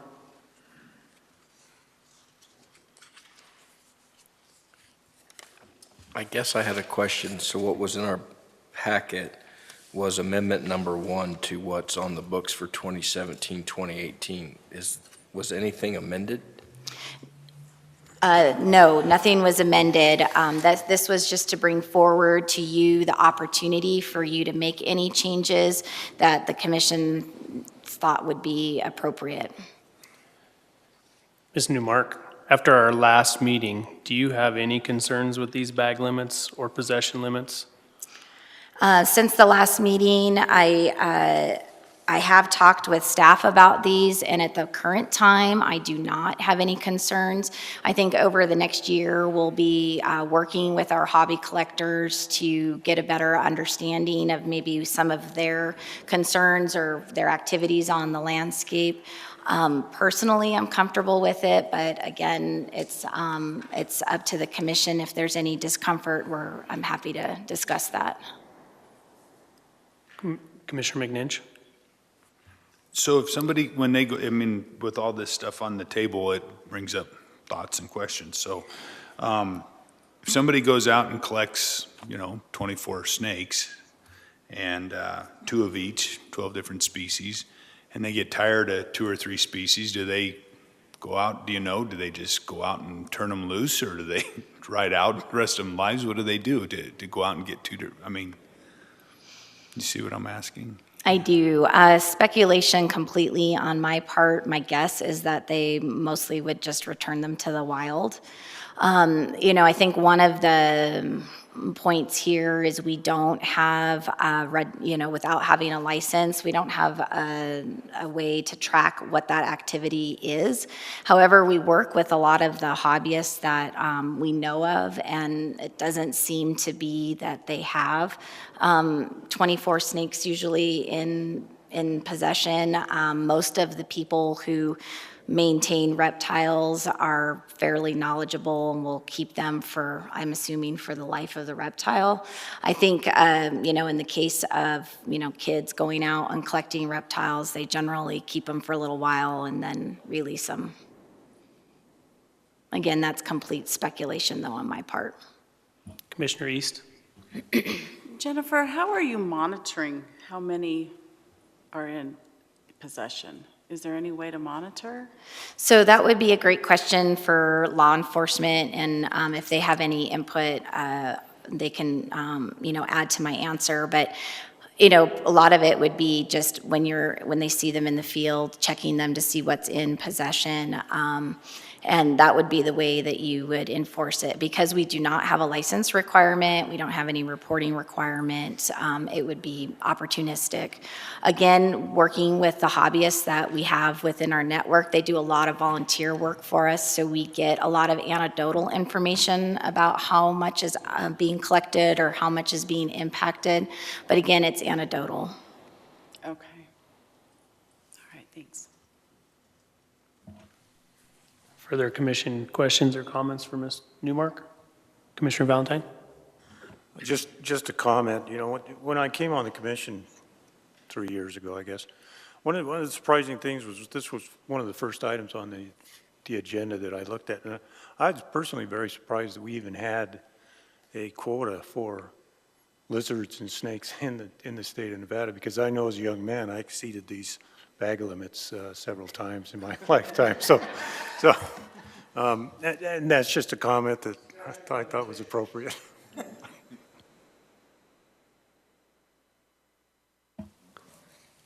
Commissioner Young, no comment? Okay, further commission comments or questions before I take it to public comment? Seeing none, I'll take it to public comment, and we'll start in Las Vegas. Go ahead. Hi, my name is Ken Fruce. I live on North Decatur in Las Vegas.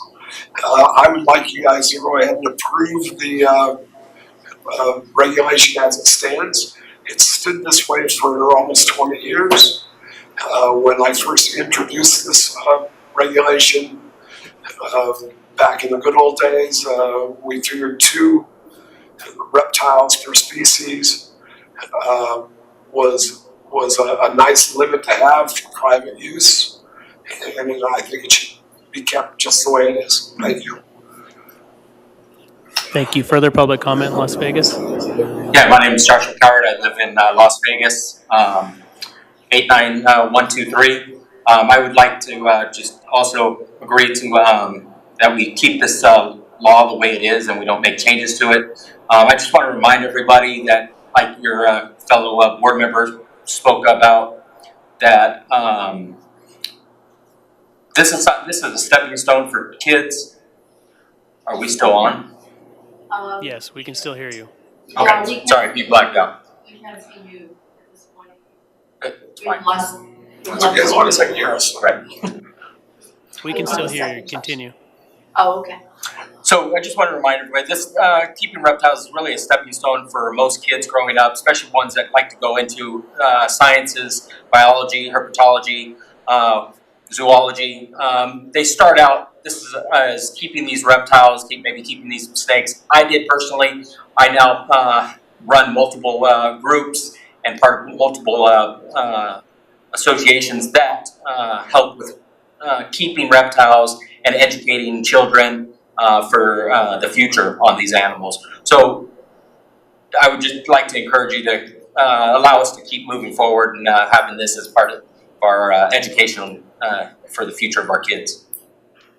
Mr. Chair, Jana Wright for the record. I would suggest that the presentation that the department gave with the highlighted yellow, green, and blue species be removed from hobby collection. The blue were part of the top 8, the green are part of the top 8 plus the species of conservation priority, and then the yellow are the species of conservation priority. It seems like if we changed the ability to collect commercially, that these species be removed from the hobby collection. Thank you. Thank you, Ms. Wright. Any further public comment in Las Vegas? No, Mr. Chairman, that concludes comment in Las Vegas. Okay. Thank Thank you, you. Las Vegas. Public comment in Carson City? For the Mr. record, Dixon? Paul Dixon, I'm sitting up here not because I'm so anxious to talk, because I do have to leave to the airport.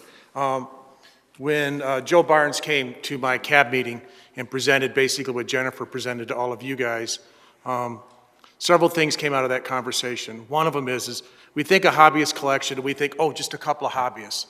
If you look at the national average, which Joe Barnes said, the number of households per state that have reptiles, and you take that number of households and how many of them actually collect from the wild versus buy commercially, and you look at a population of 2 million in Las Vegas and number of households you have with that 2 million, let's just say you have 850,000 households, somewhere on the order of 3,000 to 5,000 households collect reptiles in Clark County, and that's a very conservative estimate. If they collected the maximum number on all here, guys, you're talking tens of thousands of reptiles, and you just ended commercial collecting for collecting tens of thousands of reptiles because it was impacting things. My CAB felt, at a minimum, to avoid hypocrisy of ending commercial but not having non-commercial, is that the species of concern here, or species of conservation priority, that at a minimum should not be on the table.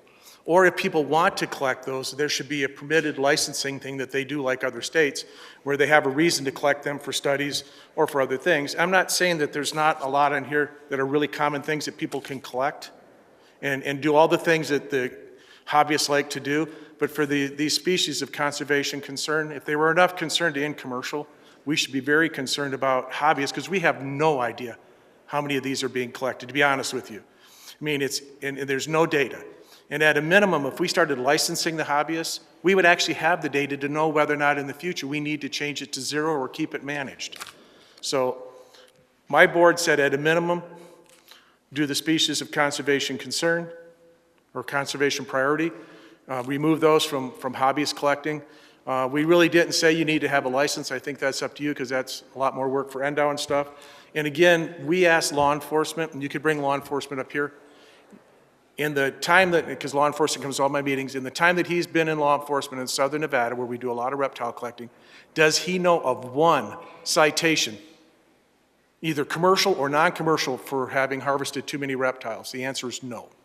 We went through all the years, the whole thing. So it is not something, coming to Commissioner East's question, that is monitored very closely, if at all. So at a minimum, if we really want to understand it, we should license it. But if we really feel that commercial collecting was impacting our ability to conserve reptiles in the environment, especially these of conservation concern or priority, then they should not be hobbyist collected either. Thank you.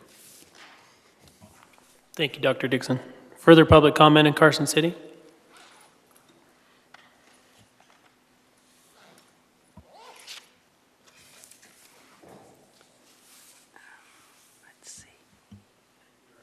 I'm on, okay. Yes, Elaine Carrick, Reno, Nevada. Actually, Paul Dixon expressed my feelings very, very well on this. I do want to thank the board for, at the last commission meeting, stopping the collection of commercial reptiles. But right now, with the hobbying collection, we really don't know how many reptiles are being collected. So it could be many, many more than what we even think. When I saw the slide, it said 2 of this, 3 of that, so many of that, and that doesn't sound like much. But when you put it all together and all the people that are doing it, it could be a significant number. And with children collecting them, I've read several online about the collecting of reptiles, and several sites have said that wildlife, reptiles that are collected, 90% of them die within the first year. So I think this is really, could be a trauma for children.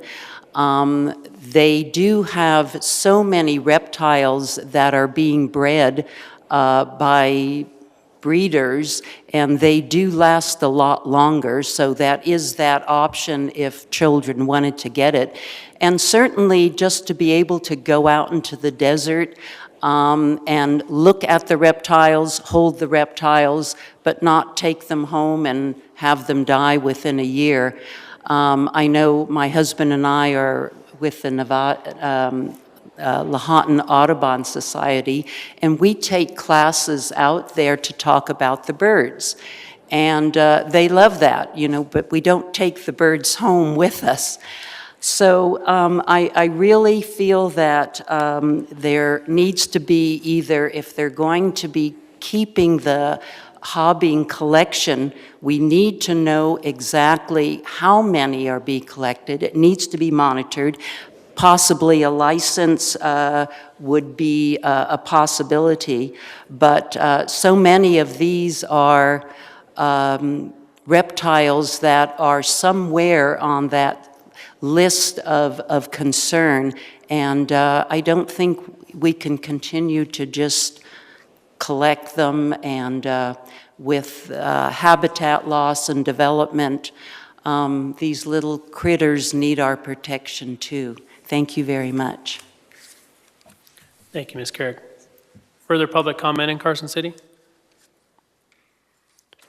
Okay, seeing none, I'll bring it back to the commission for discussion or a motion.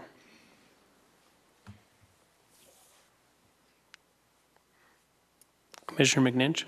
Thank you, Mr. Chairman. You know, I wasn't sure where the conversation was going to go today coming in. And the presentation with the species of concern on there, and you know, it's these are species that have been identified as that would benefit from additional conservation activities. I understand the concerns. I guess for me, I'm not quite in a place where I feel like we need to make changes to this. Maybe there's a point in the future. There's a lot we don't know. There are a lot of times where, you know, I'm the first one that jumps off the ship and says, you know, I'm not willing to take chances. I've said that many times, but I'm not feeling the same way as I did with the commercial collection on this. Not right now. I'm hearing the department say, you know, hey, you know, we should keep an eye on it. We should look into it. But I'm not hearing any major alarms going off. With the commercial stuff, I think that there were a lot of, well, there was illegal activities going on, and at least that was my perception, and I perceived a real major threat because of those activities. So I'm just not quite there yet. So for me, you know, I think it's worth keeping an eye on. I think that it's worth moving forward. But to make a change from what we've done this last go around, I'm not quite there. I feel okay moving forward for the time being. That's just where I stand on it. Thank you, Commissioner McNinch. Further comments from the commission? Commissioner Valentine. Thank you, Chairman. And I agree with David. At this particular point in time, like I said, the general public, I don't know that many people even realize this quota is in place. And I'm sure we'll be looking at it again next November. And I think if there's issues that need to be discussed at that time, I think that's probably a good time to look at it. Thank you, Commissioner Valentine. Vice Chairman Johnson, did you have something? I think I agree with Commissioners Valentine and McNinch is that I don't see us doing nothing today as being hypocritical versus what occurred at the last meeting. There was some very specific information provided regarding commercial collection, the data that was there from the commercial collection that prompted this commission to act after a number of things. And I'm not so certain, and we talk about kids going out in the desert and collecting lizards and things. I'm not so certain they're coming back with, you know, limits and going on, and you know, I mean, I've got 3 little boys. I'm amazed at what they bring home sometimes. But, you know, it's not like they're coming home with bags full of lizards and maybe one, you know, but, you know, I think it's to keep it where it's at and then look at this, but to do an amendment midstream, I just, there's nothing right now that's telling us to do that. And I take comfort in that Ms. Newmark is comfortable with where we're at now and not seeing a specific need to make any amendments at this time. Commissioner Almer. I just want on record that I agree with all that's been said as well. And I do too as well. And that was why I asked Ms. Newmark if she had any issues with the bag limits, and that if she feels comfortable with it, that's where I'm going to stand as well. So, further comments or? You know, I don't know if we need to make a motion because this is already in effect for till December 31st, 2018. So I think if we're not changing anything, I think we're good to leave it status quo. So, and I'm not seeing anyone jumping up to make a motion. So I think at this point, seeing no further action on agenda item number 22, we will close agenda item number 22. Thank you, Ms. Newmark. And we'll move to agenda item number 25, possible change to future commission meetings and commission committee assignments. Secretary Tony Wasley and Chairman Wallace for possible action. The next commission meeting is scheduled for January 26th, 27th, in 2018 in Reno, Carson, and the commission will review and discuss potential agenda items for that meeting. The location and date of the June Commission 2018 meeting will be discussed and may be changed. The chairman may designate and adjust committee assignments and add or dissolve committees as necessary at this time. Any anticipated committee meetings that may occur prior to the next commission meeting may also be discussed. I think we'll start with the first half of that on the next meeting for the January 26th, 27th. Director Wasley, do you have? I do, Mr. Chairman. I have a short list. As indicated, that meeting is scheduled for January 26th, 27th in the Reno-Carson area. As is typical, the primary order of business is the big game seasons.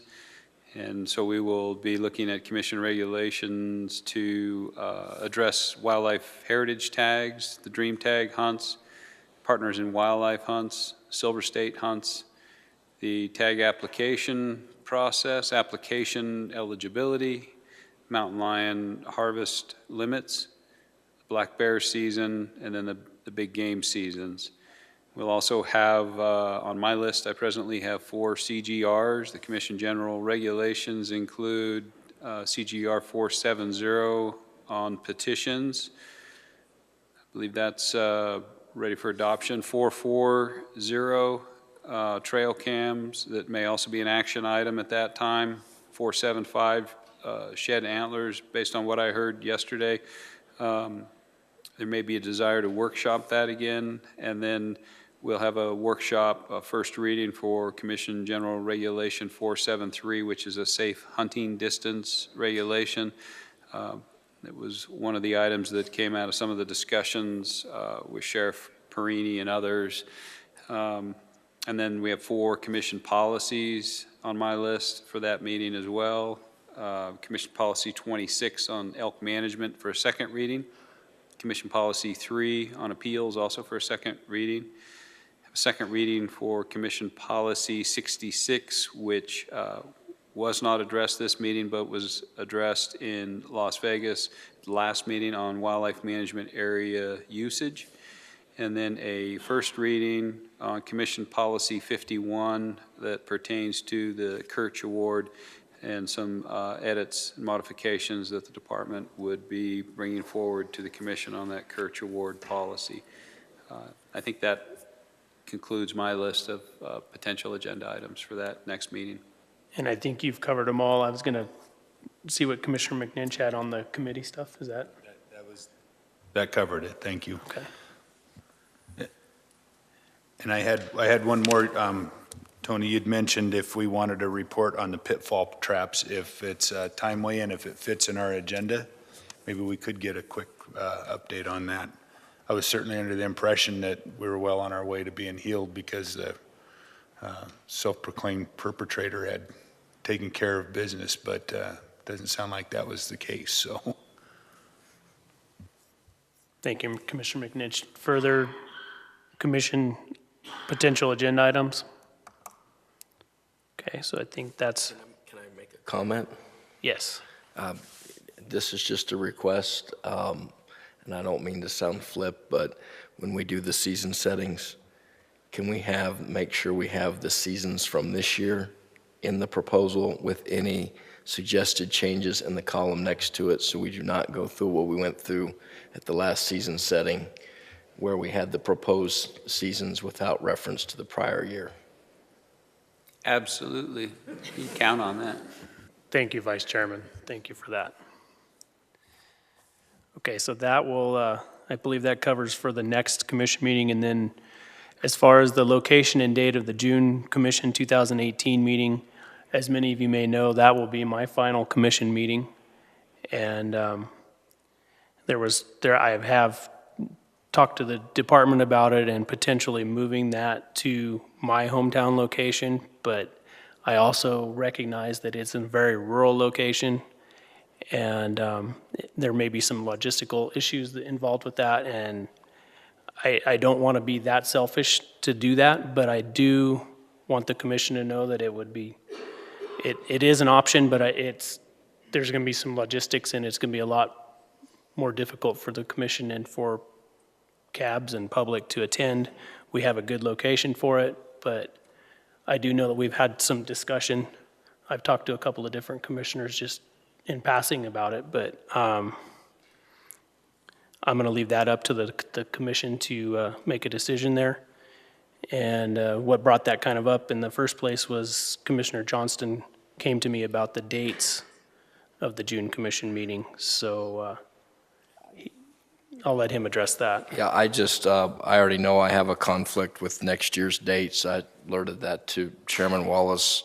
I have to make a overseas business trip with my wife, and I was hoping to move the June meeting to June 15th and 16th rather than June 22nd and 23rd. Obviously, if it can't be moved on the dates, then I'll have to miss the commission meeting because it's a trip I'm going to be taking with her.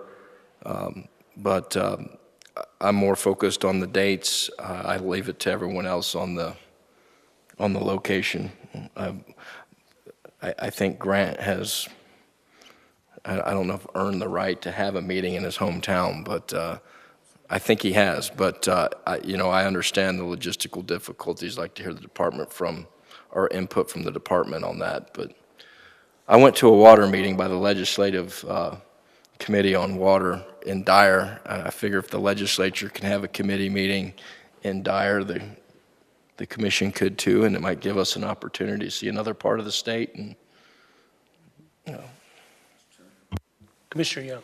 I think that's my last commission meeting as well, so I'm going to be in Italy on June 15th. I plan on it anyway.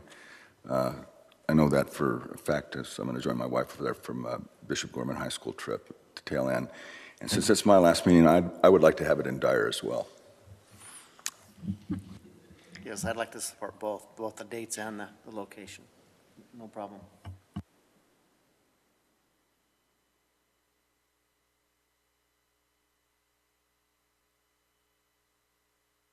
Are there any other options for dates that would work for the department? Do we know, is there any? Thank you, Mr. Chairman. I think that time of year does not conflict with some of the major regional and national association meetings. Those typically mid to late July, so I'm not worried about that. We could probably look at both the week preceding and following.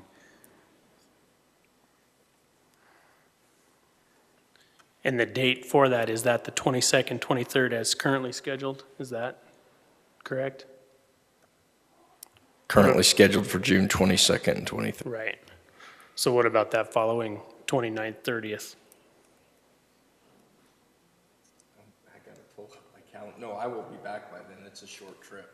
It's just a long trip. Speaking for me personally, that works.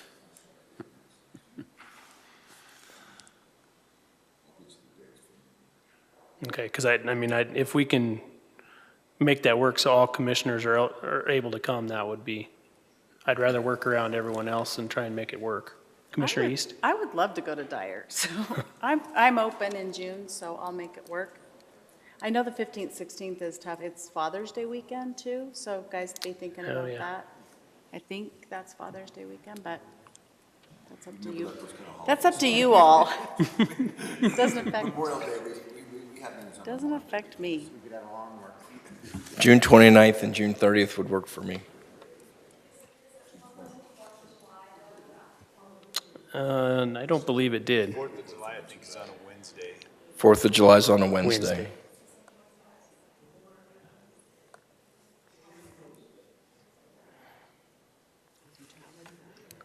Well, and like I said before, I appreciate the support from the commission, and if that's the way the commission wants to go, I appreciate that, but I'm going to leave that to you guys for the motion and support there.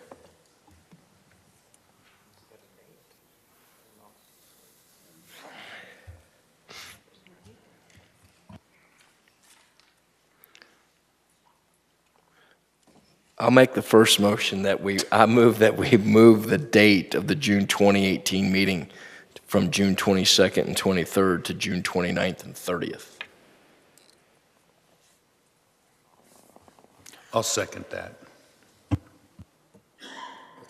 It's possible action item. I think give that public comment. Yes. This is an action item. I'll take it out for public comment. Thank you for reminding me on that, Vice Chairman. We'll start with public comment in Las Vegas. Go ahead, Jim. Mr. Chair, Jana Wright for the record. I have no issue on that date, but I would, since you opened it up for public comment, I was wondering if the commission, as far as the January agenda, might consider an update on the mandates on Senate Bill 364, and also an update on the Wildlife Values Survey. And that's the end of my public comment. Thank you, Mr. Chair. Thank you, Ms. Wright. Public comment in Carson City? Seeing none, I'll bring it back to the commission. So I have a motion on the table to change the June 2018 commission meeting date from June 22nd, 23rd, I believe it was, to June 29th and 30th. Is everyone clear on the motion? I'll call for the question. All in favor, say aye.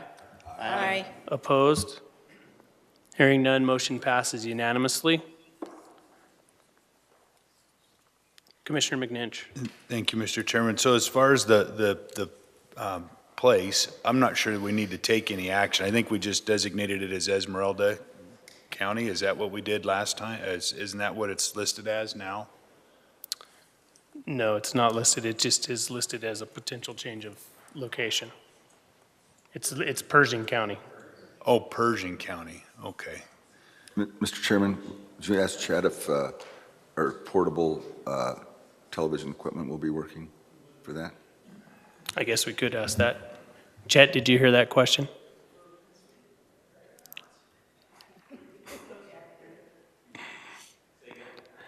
For June 2018, will we have our new portable recording devices and audio devices? That is right at the end of the fiscal year. Chet Van Dalen for the record, maybe? We will try our very best to have, we will have recording regardless. The meeting will be recorded, whether it's on the new equipment or not, I can't guarantee that, but it will be recorded. It will not be teleconferenced from Dyer. No, probably not. Okay, thank you, Chet. So bring it back to the commission for action or not. So I guess since we have it listed as Pershing, I mean, it's the location. I mean, we approved that as a commission, so we probably ought to take some action to, because of the unknowns with the, the logistics, I guess, then maybe the option is to just remove purging for the time being and just leave it as an open as determined by the department, and give our authority to the chair, even though it puts you in an awkward position, I guess, maybe for you. But I certainly don't have a problem going to Dyer. I've been there several times, and it is a neat part of the state that we don't frequent.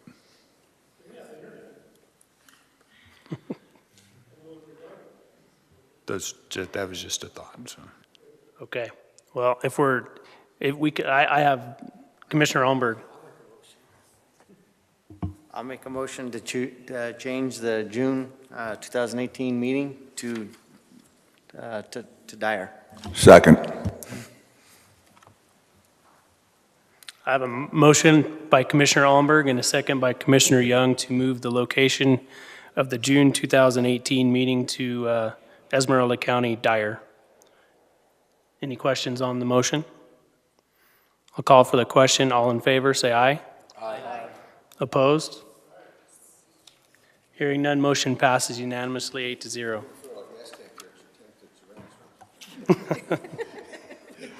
Sure, Bill.